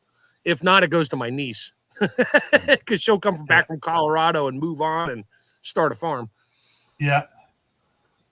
Okay. Control C. What's up, Bob? Oh, trust me. Even if you put everything in writing, the savages will fight over it. Trust me, people are greedy, man. Yeah. Well, that's what your relatives become when you die or a loved one dies. They become animals. And I've been through it. I was executor of my mom's estate, and the ones who do the least, who never visit that relative, who never help them out, want the most, and they want everything. That didn't happen with my mother, fortunately. And it was actually it's a hysterical story. My sister tells it all the time. We're both sitting at my mom's dining room table, going through the will, going through stuff, whatever paperwork we could find. The first day we're up there, and I'm reading the will, and I'm reading it, and I'm flipping pages back and forth. And she's like, "What's the matter?" I was like, "This literally says that you are the executress for the estate." She's like, "I thought we were both." I was like, "Not according to this." And she called the lawyer real quick, cost us $50. And they said, "Oh yeah, Cheryl is she's the executress." I looked at her, I stood up, I said, "See ya." And she, of course, I wasn't going to leave because I knew she would take care of it. And the two of us, we did everything. I did all the grunt work. She did all the paperwork. And she took her minor fee. She didn't even want to take a fee. And I said, "You're allowed up to 20%, right?" She's like, "I know, but we're going to split it anyway." I was like, "I know, but I was fighting for her." She's like, "No." She's like, you did a lot of work. You always came up here. She didn't go up as much and that. And then we split it. I mean, she took like 10 grand or something. I was like, that's fine, because she used a lot of fuel going back and forth and did a lot of her time. So I'm like, yeah, take it. And but that's the good thing, is we get along so well. There were no, I want this. It was more like, do you want this? Like, no. Do you want it? No. Throw it in pile for the auction. Or we did fight over beer steins. I was like, these are supposed to be mine, right? And she's like, no, Mom said they were mine. I was like, no, literally, Mom and Dad both said they're mine, because you don't collect beer stuff. I do. She's like, all right, well, I'll take the broken one. It had a broken pewter lid on it. She's like, I'll take the broken one. You can have the good one. I was like, okay. So that was the only fight we had. And she still tells that story, and people were amazed. They're like, your brother didn't fight you for more money? She's like, no, why would he? It's like, oh, my brother. And just all the stories we're telling now. It's like, they come out of the woodwork. They do. Yeah. They do. And they even sued me what happened to my mom's money. I said, I fucking spent it all on her. What do you think? Oh, no. Yeah. And, eventually I went, my You brother called me. Yeah, that's what it came down to. You stole it. It was just a horrible time of my life. I'm glad it's over with. And I cut ties with every single one of them, all of them, from that moment forward. After it was settled, we're done.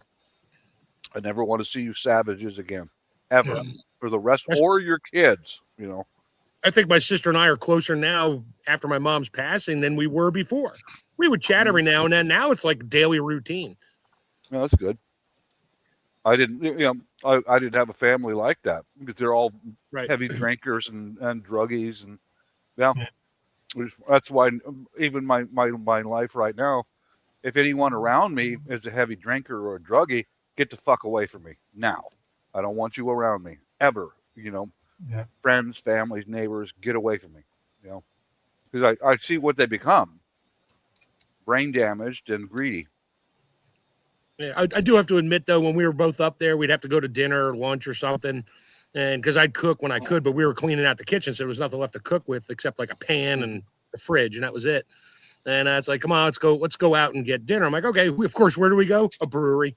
Where does the money come from? The estate. It's like, yep. Thanks, Mom. She just bought us a couple beers, a couple growlers to go, and some steaks. We're good. Yeah, with my mom's one, after she took my sister off as executor and added me and my wife, when my mom passed, my sister came in. I'm the executor. What's the date on that? Showed her the other one, which was notarized, and she saw mine was notarized, hers wasn't. She goes, oh, why'd you change that? Well, because you drove her crazy when she was living with you for those 2 years, and she spent the last 8 years living with me. And she talked more to my wife, Chris, than she talked to you or me combined. My wife was her bestie for the last 8 years of my mom's life. Most of them say, "Oh, your mother-in-laws don't get along with their daughters-in-laws." Mine did. They got along great. I suppose I've got I've got the advantage that both my mum and dad are still alive. I've got brothers and sisters, but my mum and dad are worth absolutely nothing, so I won't have this problem. If they were to suddenly drop dead tomorrow, there wouldn't be any fighting over anything. Yeah, nobody wants to be the executor because they have to deal with all the bills. Yeah, I would actually have to probably pay something because there would be bills associated with them. Yeah, I'd imagine. But that is just the way it is with a lot of people, I think. Yeah. Hang on here. Let me get this here back up. So there was a comment earlier about they upgraded it. So there was an earthquake earlier that was a 6.7, and I forget who said it was. Said it was a 7. The USGS finally upgraded it to a 7-point earthquake up on the Alaska-Canada border. Right where Alaska kind of follows the shoreline there a little bit by Canada, and it goes straight up. Right at that point where it goes straight up is where the earthquake was. So there's some bays up there. So I'm not sure how bad people were affected up there, but they just had a 7-point earthquake up there. Yeah, I saw that on the news. Yeah. No, yeah. People become animals, man. Well, here was the argument that my mom made me the executor and the durable power of attorney because she knew that I was the only one she could trust. Period. That was done back in the 90s, Yeah. I remember our family's attorney said, Bob, she didn't do you any favors. Well, but she's right. I'm the only one she can trust, And here was their argument after how I shouldn't get anything from my mom's estate, etc., because I used to go to the Philippines. It's like, hey, morons, idiots. I worked at Boeing. I went to work every day, and I went there once a year to visit my fiance. Hello. You could do the same thing if you weren't putting a bong in your mouth or drink it every damn day. You could do the same thing, but you don't. Yeah, he was pilfering her estate back when she was still alive. Like, you fuck. Yeah. Then when my wife got here, my wife and I took care of my mom, literally, physically, everything. And then she's such a brilliant woman. I love it. Anyway. She's sitting on the sofa over there and going, and my brother was arguing. Mom was not in her sound mind and body when she signed you into as the executor. And my wife went, she did that in 1991. Jim, you're the oldest oldest man in the family. Why didn't she have you do this? And he just said straight out, it's because she didn't trust me. And I said, that speaks volumes right there. But here they continue, that's that druggy alcoholic mindset. Yeah. It's never my fault. No, not my fault. It's somebody else. Yeah. Hey, Shadow, how are you faring out after your issues you had there a while back? You doing okay? Yeah. It has been a quite stressful year. Yeah. I would imagine. Yeah, you don't have to get into details, but yeah, I know. A lot of us know because a lot of us have already gone through it. Except for Alan. Yeah. You're in for it, Alan. Yeah. It'll happen. I've got I suppose I've got the luck that both my parents were quite young when they had me. So there's only like 17 years of a difference between me and my parents. So there's every chance I'll go before them. Yeah, just mark my words, Alan. The family members who do the least want the most. Just trust me on that. Oh, well, I seen that with my grandparents. So there was fighting over that, and that was a nasty thing to see. But hey, that's just the way some people are. Well, what I did take out of my mom's estate was my dad's U.S. Army Air Corps uniform, his Class A uniform from World War II. And my little piggy sister turns to me and says, what makes you think you have the right to claim that? I said, because I'm the only veteran in the family. That gives me the right. She goes, I'm going to sue you. She saw was, I could probably sell that for $20. Bingo. Yeah, and she says, well, I'm going to sue you for it. And I said, you already have. And go ahead and sue me again. Go ahead. Go ahead. My lawyer fees will come out of the estate. My lawyer fees will. So go ahead. That's why chances are very good I'll die in a far off distant land. And I don't I don't care anymore. If somebody wants something from my estate, I'm not going to assign anything to anybody. I hope I die an absolute pauper. Nothing. Well, you can fake that real good, Bob. Just put everything into a living trust. No. And then they go, No. Let me finish my sentence. Because the way I look at it is reality. My kids are all competent people. They can get their own, like I did. Yeah. You understand? Yeah. I'm not going to sit there and stress and worry and, oh man, I might save $1 so my kids can have it. I don't do that. Yeah. You get your own, like I did. Period. You know. Yeah. But I'll be on the other side of the world. Yeah. You know, they can fight over it if they want to. I don't care. I'll be dead. You know. Yeah. My grandmother, for me, my brother, my younger brother, my cousin that's same age as me, and her younger brother, who's the same age as my younger brother, gave all of us $25,000 for down payments on the houses we were getting. Every time we went and bought it, here's $25,000. Here's $25,000. When she passed away, she had, I think, $10,000 in the bank, and she had at one time owned 15 properties that she had as rental properties. And she got tired of dealing with it, and she'd sell one off. She'd sell one off, give stuff to the grandkids, and everybody knew she was doing this. So when she passed away, it was like, party.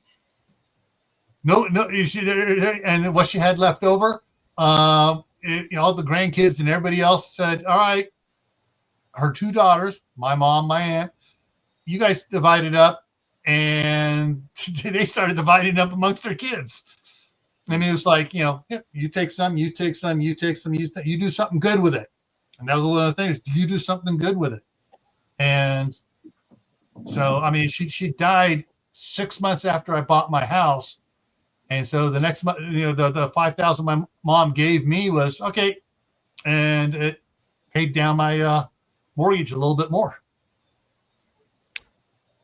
But she gave us all a head start, and that way, like for me, when I married my wife, she saw what had happened, and so she started dumping more of her income into the house as well, and so I'm doing the math here in my head. So my daughter was born in 94. Before she was 17, the house was paid for. So, and she was born 4 years after. So in less than 21 years, the house was paid for. Mm-hmm. And from that one, what we have left over, we bought the house across the street here, and 2 months ago, it was paid for. So, and that's what we teach our kids. All right, you get something, do it. Here's the example. We did it. We got 2 houses that are paid for. Save your money and buy your own place.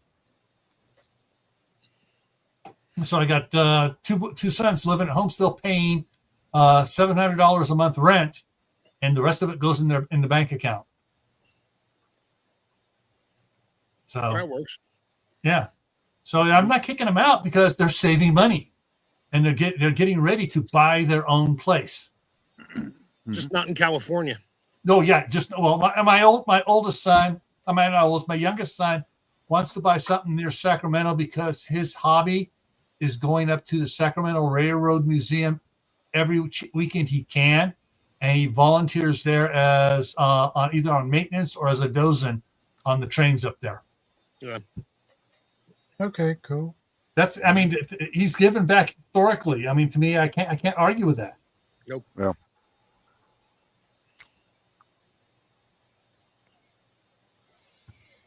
Yeah. Hey, let's get off the funeral stuff here because it's kind of getting depressing at this point. It does. Brings back a lot of bad feelings. Yep. Yeah. So, but yeah,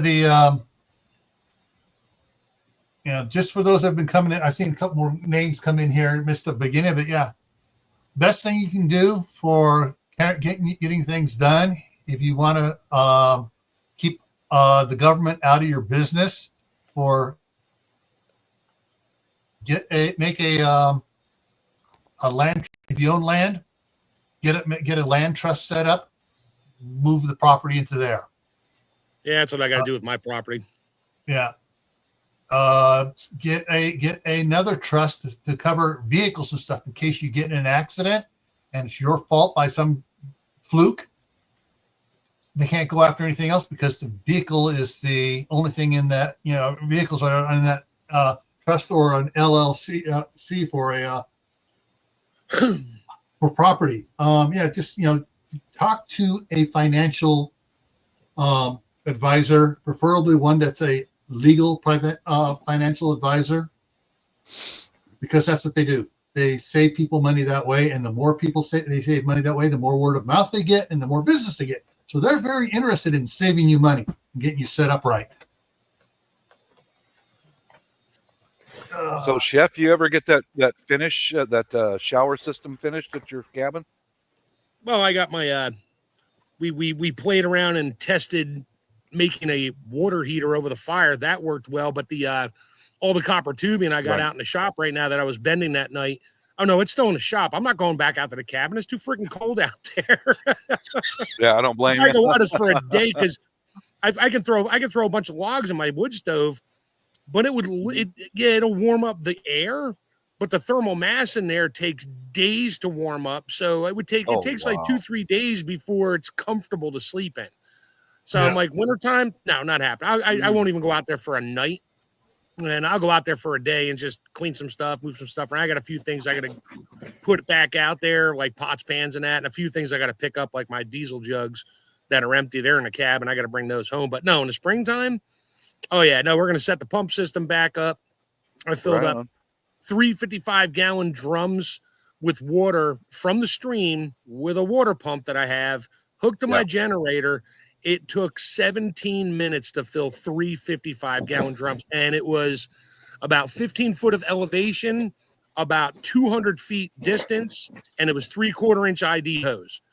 So yeah, it was like a fire hose coming out the end. It was great. Filled that, and then we hooked up my fake water heater with copper tubing in the fire to see how long it would take to heat up a 55-gallon drum, and it took to go from 40 degrees to 120 degrees. It took about 12 hours, but it was 3/8 tube and it was small stuff. So, but it worked. It was percolating away and it was getting warm. So I had nice hot water to wash my dishes with instead of trying to boil water. It was just hot enough. I'm like, that's perfect. I can just barely stick my hands in this and wash all my pots, pans, dishes and not use paper goods and not bring the crap back home to wash it. So it was fun. We dumped it all out and we're all ready for next year. We have a better plan for next year, but this was just a test run. I love to test out things I think might work. And it worked. The pump worked. It was a little sketchy at first, but we got that to work. And then the barrels and then my water heater. And other than that, we just cut trees down and just ate good food for 7 days. It was awesome. Why not, man? Enjoy life. Yeah. Oh, yeah. I think see the idea of passing stuff down the line and sort of giving stuff away as inheritance, things like that. There used to be an old thing in survival where the items that you purchased, they were so prized that the quality of them had to be in such a way that they could be literally passed on down the generations. And people in the, probably not the so distant past, especially in Europe, would prize items based on how many generations could they pass that down the line. And they would do it for things like, I've got a couple of stuff lying around just in here just now, where something as simple as, like a wilderness axe. You're going to buy a wilderness axe anyway if you're using one, but you wouldn't just go buy any wilderness axe. You would pay the extra money to get something like, this is a Grand Force Brooks axe. It's an expensive axe. But this is a tool like this could be passed down from one generation to the next and take a sharp edge, or something like a handmade, leather pouch like this. You could literally, they still find stuff like this now and again buried in the ground that's 1,000 years old. Wow. And it's still damn near functional because it's preserved and it was so well made. Or a very good sheathed knife, that's full tang and they've been handcrafted and well looked after.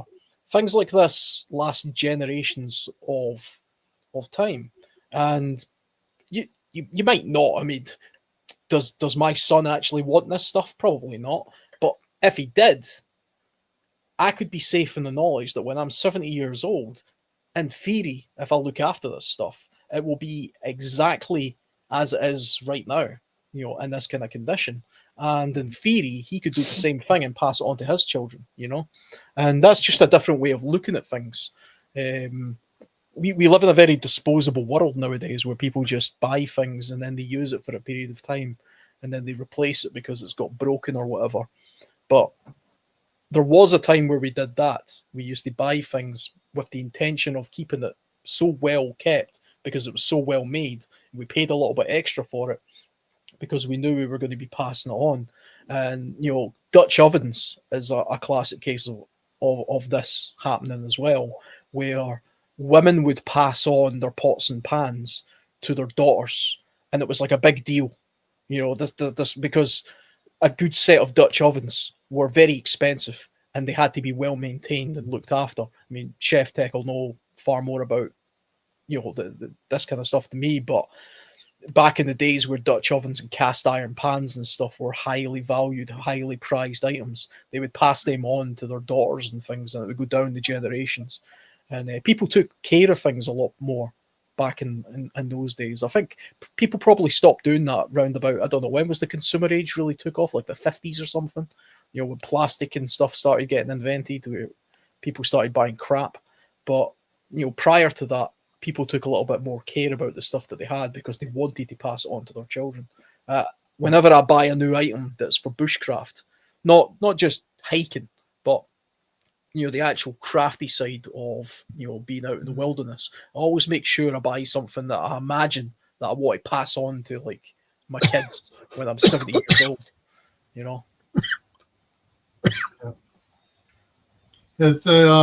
When my grandmother passed, she passed down to my mom her big, huge, heavy aluminum fudge pot. This is like a 2.5 gallon pot that she used to make fudge in. When my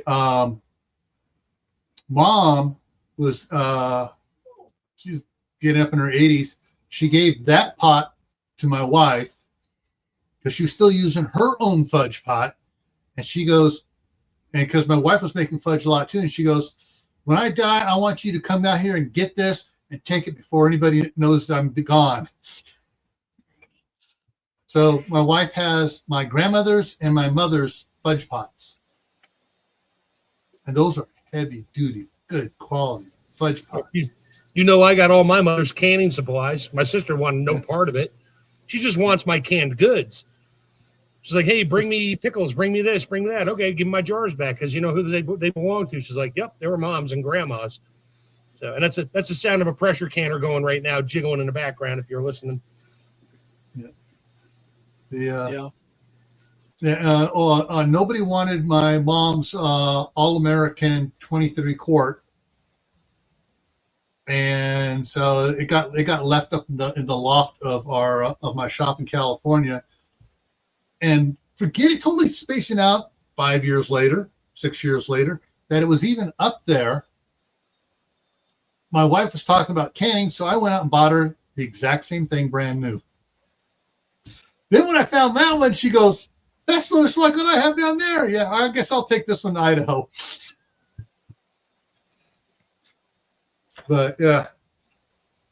So that one, the one that was my mom's, will get passed on to my daughter because a good friend of my mom's and mine and my wife's from church, when she passed away, her husband gave my wife all of their canning stuff.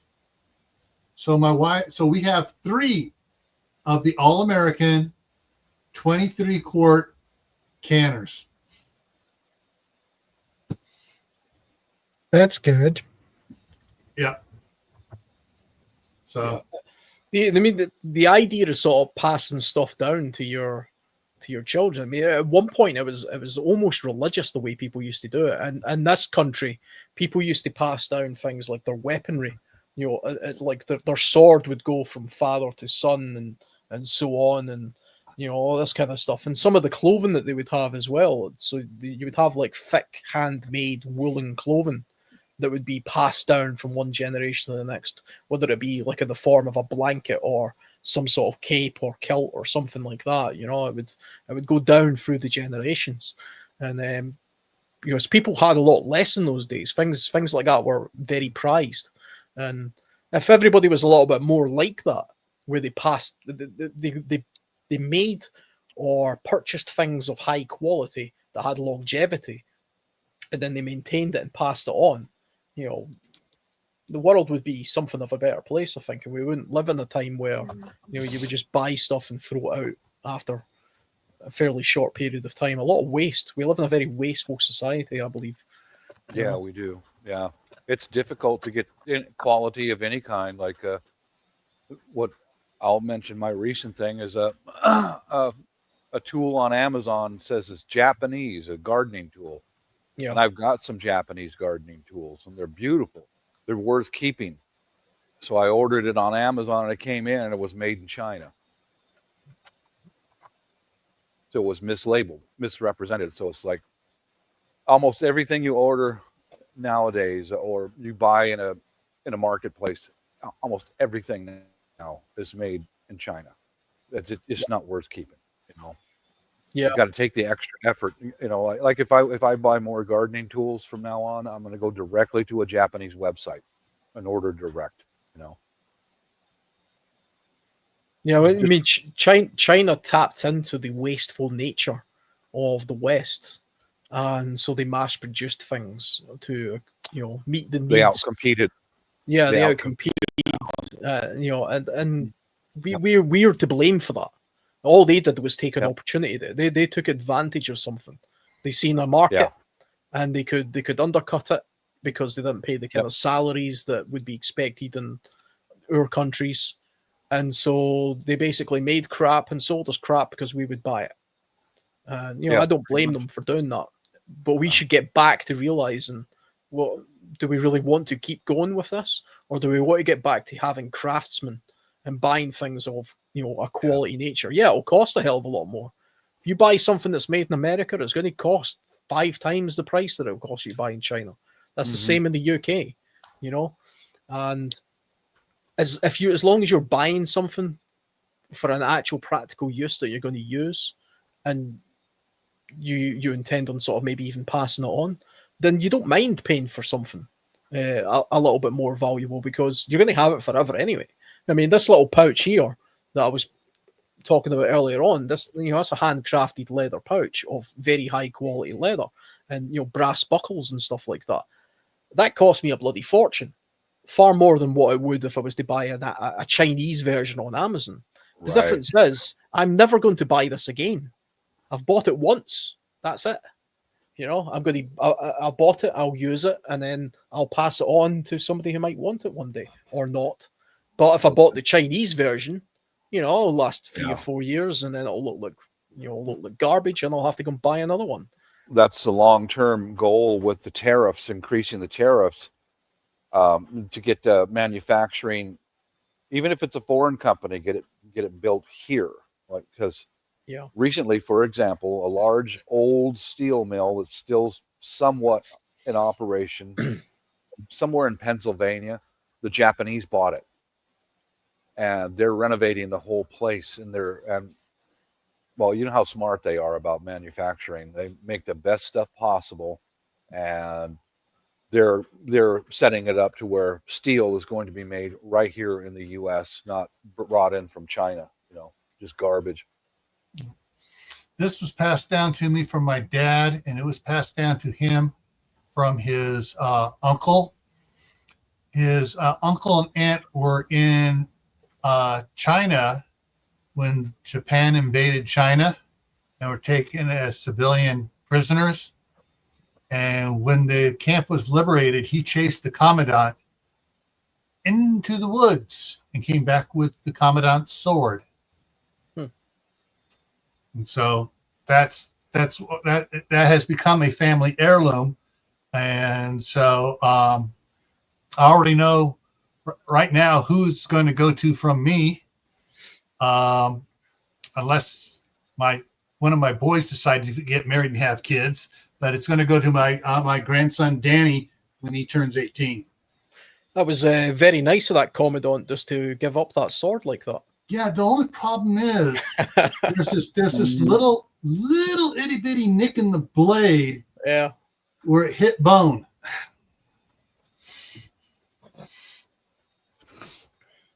Oh, he made his kebab of him. He voluntarily gave it up.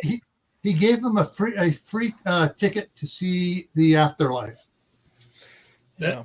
Nice. Hey, and how come we don't hear kids these days fighting over the at the estate divvy up, going, oh, I want those battery powered candles that Mom bought at the dollar store last year. Yeah, we're exactly. fighting over the hurricane lanterns from great grandma that are still functional, still good, made of glass, and still work. No, nobody wants the crap that they just bought within the last 15, 20 years. Nobody fights over that flat screen plasma TV. Nobody cares. Nobody wants it. Why? Oh, that's right, because it's crap. It's crap. Yeah. Because it's disposable. Yeah. Yeah, disposable crap. Yeah.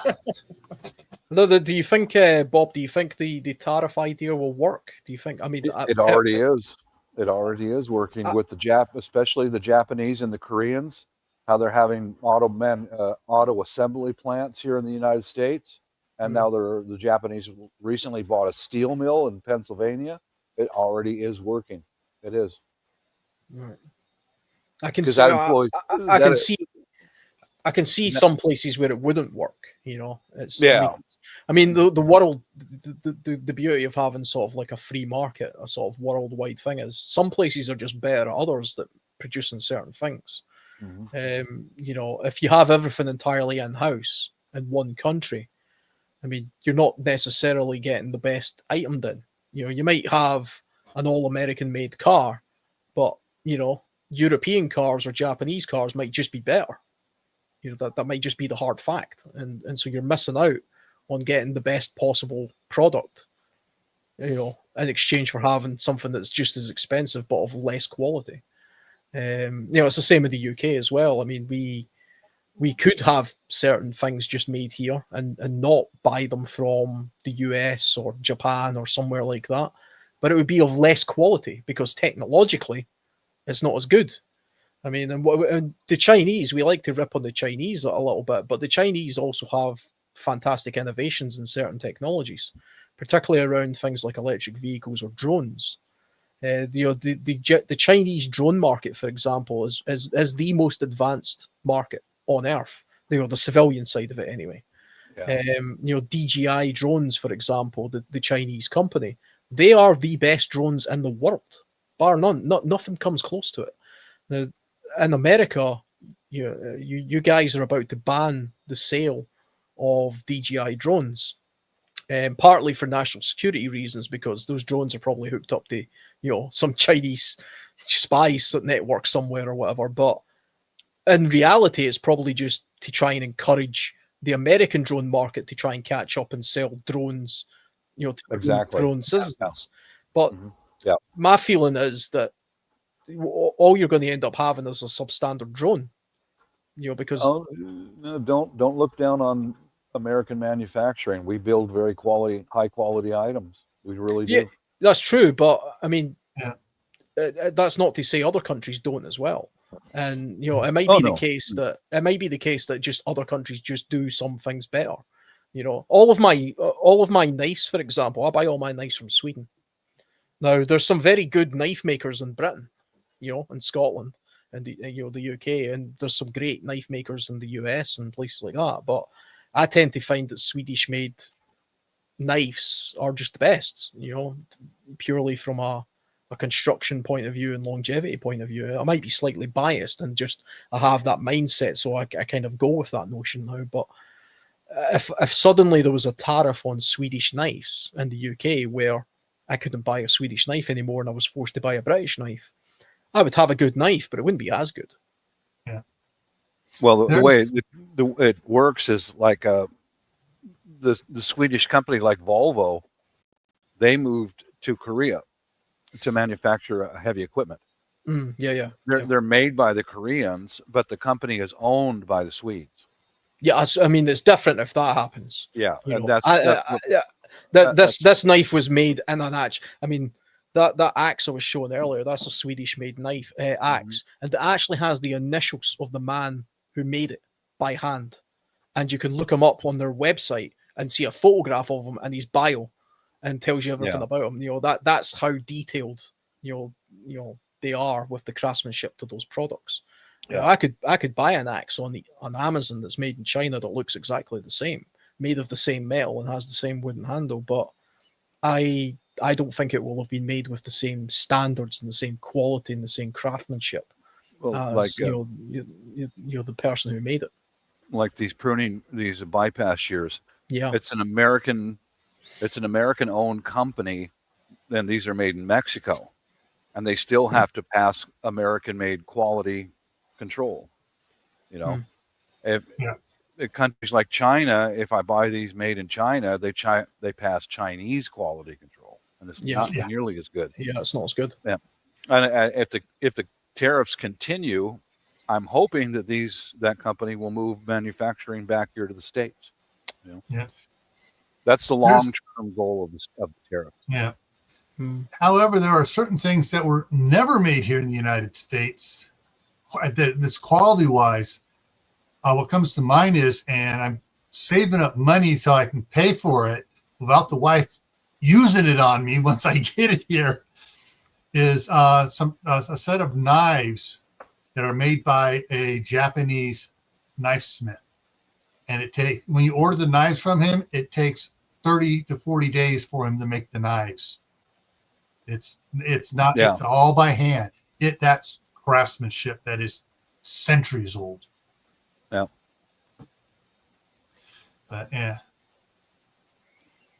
Yeah, it'd be interesting to see how well the tariffs play out, because I've been following it a little bit. I'm not entirely clued up on exactly. I understand the principle behind it, but I'm a little bit. I've been listening to Ben Shapiro a lot, and he's very much against the tariffs, and he's been explaining why. So, well, the problem with tariff back in American history, when Andrew Jackson was president, we had no debt. There was no national debt. Everything was paid for by tariffs coming into the country. Then the rich boys decided, hey, we need to get a piece of this money stuff, and they created the International Bank. And they bought senators and representatives to pass a law to eliminate tariffs and set limits on tariffs, and go to the international banking system, which was owned by Rockefeller and Van Horn and a bunch of the others. And so these trillionaires are making money off the national debt here. So the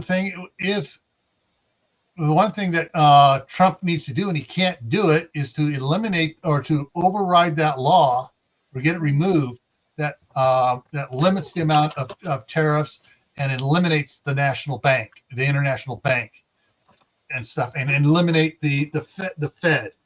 The Fed is it's called the Fed, but it's not really a federal agency. It's a private corporation called the Federal Reserve. They need to eliminate that. And then the tariffs would have immense change on it. That's part of the problem. That's what the tariffs, if they were used properly, in 10 years we could have no national debt. Yeah, I think the first thing he has to do is get us to not be. We need to become a sovereign country again and not a corporate entity. Yeah, that's its own. That's a whole nother 10-hour discussion there. Yeah. Oh, it reminds me of a video from the Fat Electrician. Did you know there are only 2 branches in the United States government? Yeah, the military. And the military. No, in the military branches, there's only 2: the United States Army and the United States Navy. The Air Force is a corporation, and the Marine Corps is a cult. Because who else drinks Cobra blood? Who else eats crayons? That too. I think Crayola owns the Marines. No, they're sponsored by the Marines. Oh, sponsored. That's right. Yeah. Sorry. Didn't mean owned. I meant sponsored. But yeah, the tariffs, you know, it's not just tariffs. It's a bunch of other things in line to get it to work right. But, you know, unfortunately, the rich boys got in there, bought off some crooked senators and representatives, got laws passed. And yeah, it's been a whole downhill nightmare, making the trillionaires richer off of, our national debt.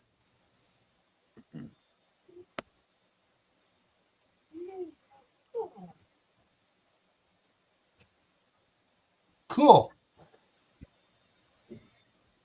Yeah. Chef, you still there? Yeah, I just hit the microphone because I got a pressure cooker going in the background, making a whole lot of noise. I can't hear it. You can't hear the jiggling? I got a surprise for your raccoon friends in my backyard. Uh-oh. I think I saw the video. Yeah, I saw that. Yeah. I've seen that video. Well, this was I have a number I get paid twice a month now, and every time I get paid, I get a couple more of those solar motion sensor lights, and some of them are reserved for going overseas. Some are in use here, but I set up along my back fence a whole bunch of them on almost every fence post back there, so that little raccoons go crawling across the fence.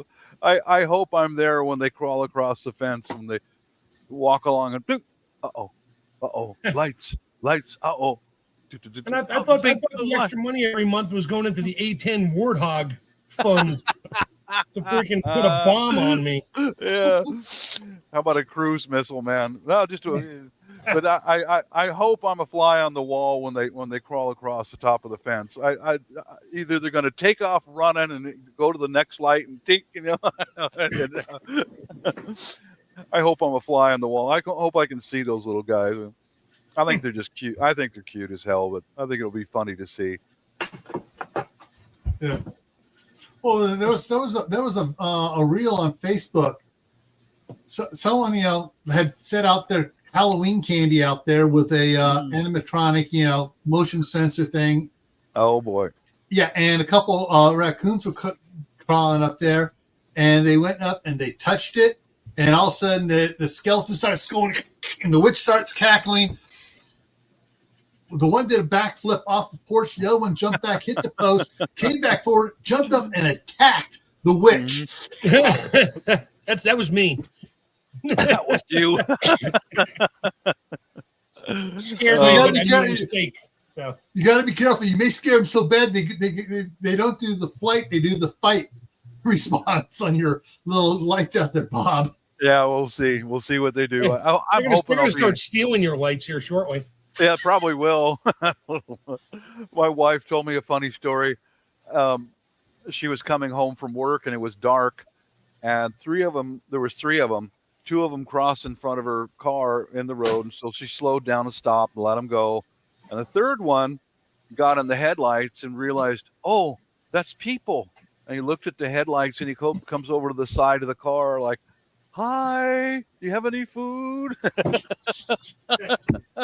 He putting his hands out. Hey, hi, you're people. You need food.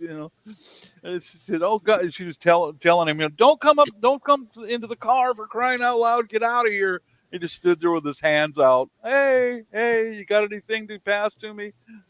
I said, yeah, that's what he's doing, hon. He's looking for food because they relate us with food. Well, I want to know is who fed him the first time.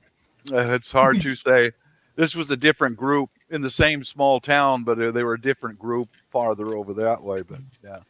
Are raccoons? Are they much of a nuisance? Do they spread like we don't have raccoons here? I'm assuming they're kind of like a fox. They can be in certain areas. That's why they call them trash pandas. Yeah. They will literally get into your dumpster, your trash can, make an absolute mess of everything, and then take it down to a water source and try to wash it off because they have to wash everything. It's kind of hysterical.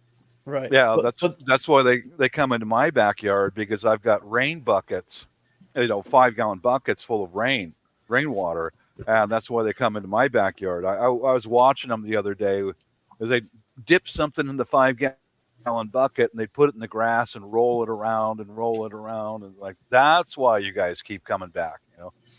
Yeah, you something to watch. You ever see the video of the raccoon trying to wash cotton candy? That is fun. I saw that. Cotton candy, takes it over to like a bird bath. He puts it in, it disappears, and he's sitting there dipping his paws and like, where'd it go? Where'd it go? And then he does it again. Where'd it again, go? He didn't learn. It's just funny as hell. Oh, I'd say, Alan, that they can be a danger to people if you're around a mama with her babies. yeah. Right. You know, then they will attack you. You know? Because Or you can- or you they're can like corner them and scare them when you corner them. because They're they're like gonna the fight size. They're the size of a small dog, aren't they? Yeah. They are. Yeah, They are. they are. Yeah, yeah. Mhm. Do they have like rabies or anything, or are they just? They can. Yeah. Raccoons can get rabies, and pretty much any animal can get rabies except for possums. Possums can't get rabies. It's really weird. I suppose Yeah. they kind of look like badgers to me. You know. we Yeah, have they're like a badgers, badger, you know. skunk. It's basically just it's in Yeah. the rodent family with squirrels and mice and Yeah, rats and everything like that. yeah. So. Yeah. The only complaint I have about them is when they crap in my yard, and I understand that their stool can contain some kind of a parasitic worm. So I go out there with a little bit of bleach and pour it on their poop to wipe out any parasites. I wouldn't have that problem if you put a toilet out there and some proper toilet paper, but no, you don't want to do that. So guess what? I'm going to crap in your yard. Yeah. More fun to call in an airstrike, you know. That's right.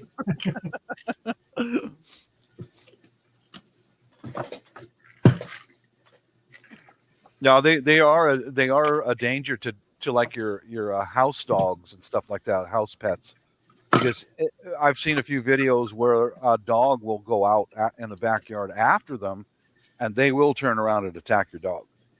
Yeah. In fact, they'll kill your hunting dogs too. Don't. A neighbor of mine was from Virginia, and he said he used to have hunting dogs, and when a hunting dog follows a raccoon into a river or a stream, the raccoon will kill him because the raccoon will hold his breath, and raccoons have hands, and he grabbed his hunting dog by the ear. The raccoon held his breath and pulled the dog's head underneath the water in the stream and drowned him, and then let it go and then took off. Yeah. Sadistic little creatures. All right. So I mean, they're in some states you can have them as pets. They are trainable. So They are are. skunks. Yeah. In a lot of states, they're not allowed as pets at all. Yeah, I've heard of something called a raccoon dog. I think, which is I don't think it's a full raccoon. I think it's No, it's a coon dog. That's a hound. Yeah, it's sort of like it Yeah. looks like one, but it isn't one. You know, it's I think there's a few Oh, people that maybe. have them as That's one, of them exotic Chinese, pets. that's one of them Chinese hybrids. Yeah. My mom in the 1920s she grew up in Florida, and her uncles, there was hard times in the South during the Great Depression, so they had to go out and hunt for most of their food. And one of them brought home a baby raccoon, and they raised it in their house or the shack that they lived in. She said that was the biggest mistake they ever made, because he never hurt the people, but he was the most mischievous SOB in the world. They know how to open doors, and they know where you keep all the different types of food because they've got a good memory. And she said it was so they used to have to keep butter in a dish in the cupboard, and that damn raccoon found it, and he didn't eat it, but he put his little hands all over it and put it back. My mom, butter was a luxury back in the 1930s. They had to hand make it, and she took I'm have some buttered bread.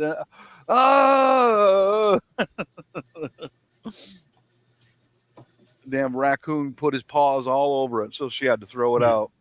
And then he realized you couldn't wash it to eat it. It just turned a greasy smear on his hands. Yes. Mm-hmm. But just think how life has changed, guys. My mom and dad both told about their turn on the butter churn when they were growing up. Sit there and take milk and cream and pumping that butter churn. I mean, that's how life was for my parents. Now I just go down to the supermarket and buy it a whole in a box. It's ready to go. Yeah. Yeah. Yeah. Well, when I was growing up, we had the hand crank ice cream. So we had to crank it to make the ice cream. Mm-hmm. All right. So, all right. So I'm going to drop it in here one more time. This is the link to my live stream tonight for viewers. The topic is after your home is destroyed, what is your plan? That's in actually a little bit less than 2 hours now. And so, Shadow, are we done? Yeah, we are done. Mm-hmm. I think it's time for wrapping up. Well, it's been Sounds fun, like a guys. plan. All right. Yeah. All right. Thanks for letting me on again. Yep. It's Yep, always same a here. pleasure. All righty. I'll see if I can get throw some more suggestions at you for topics here, Shadow. Yeah. All right, stick around after the show when he ends the stream so I can tell you that joke. It's killing Okay. me. Sorry, this joke is not suited for YouTube. It will get No, channels not really. Okay, guys. Thanks for stopping by. I appreciate it. And I will see you next week. Same time, same channel, with a new topic, whatever it will be. Take care, stay safe, and remember, be part of the solution, not the problem. God bless. Bye, everyone. Later.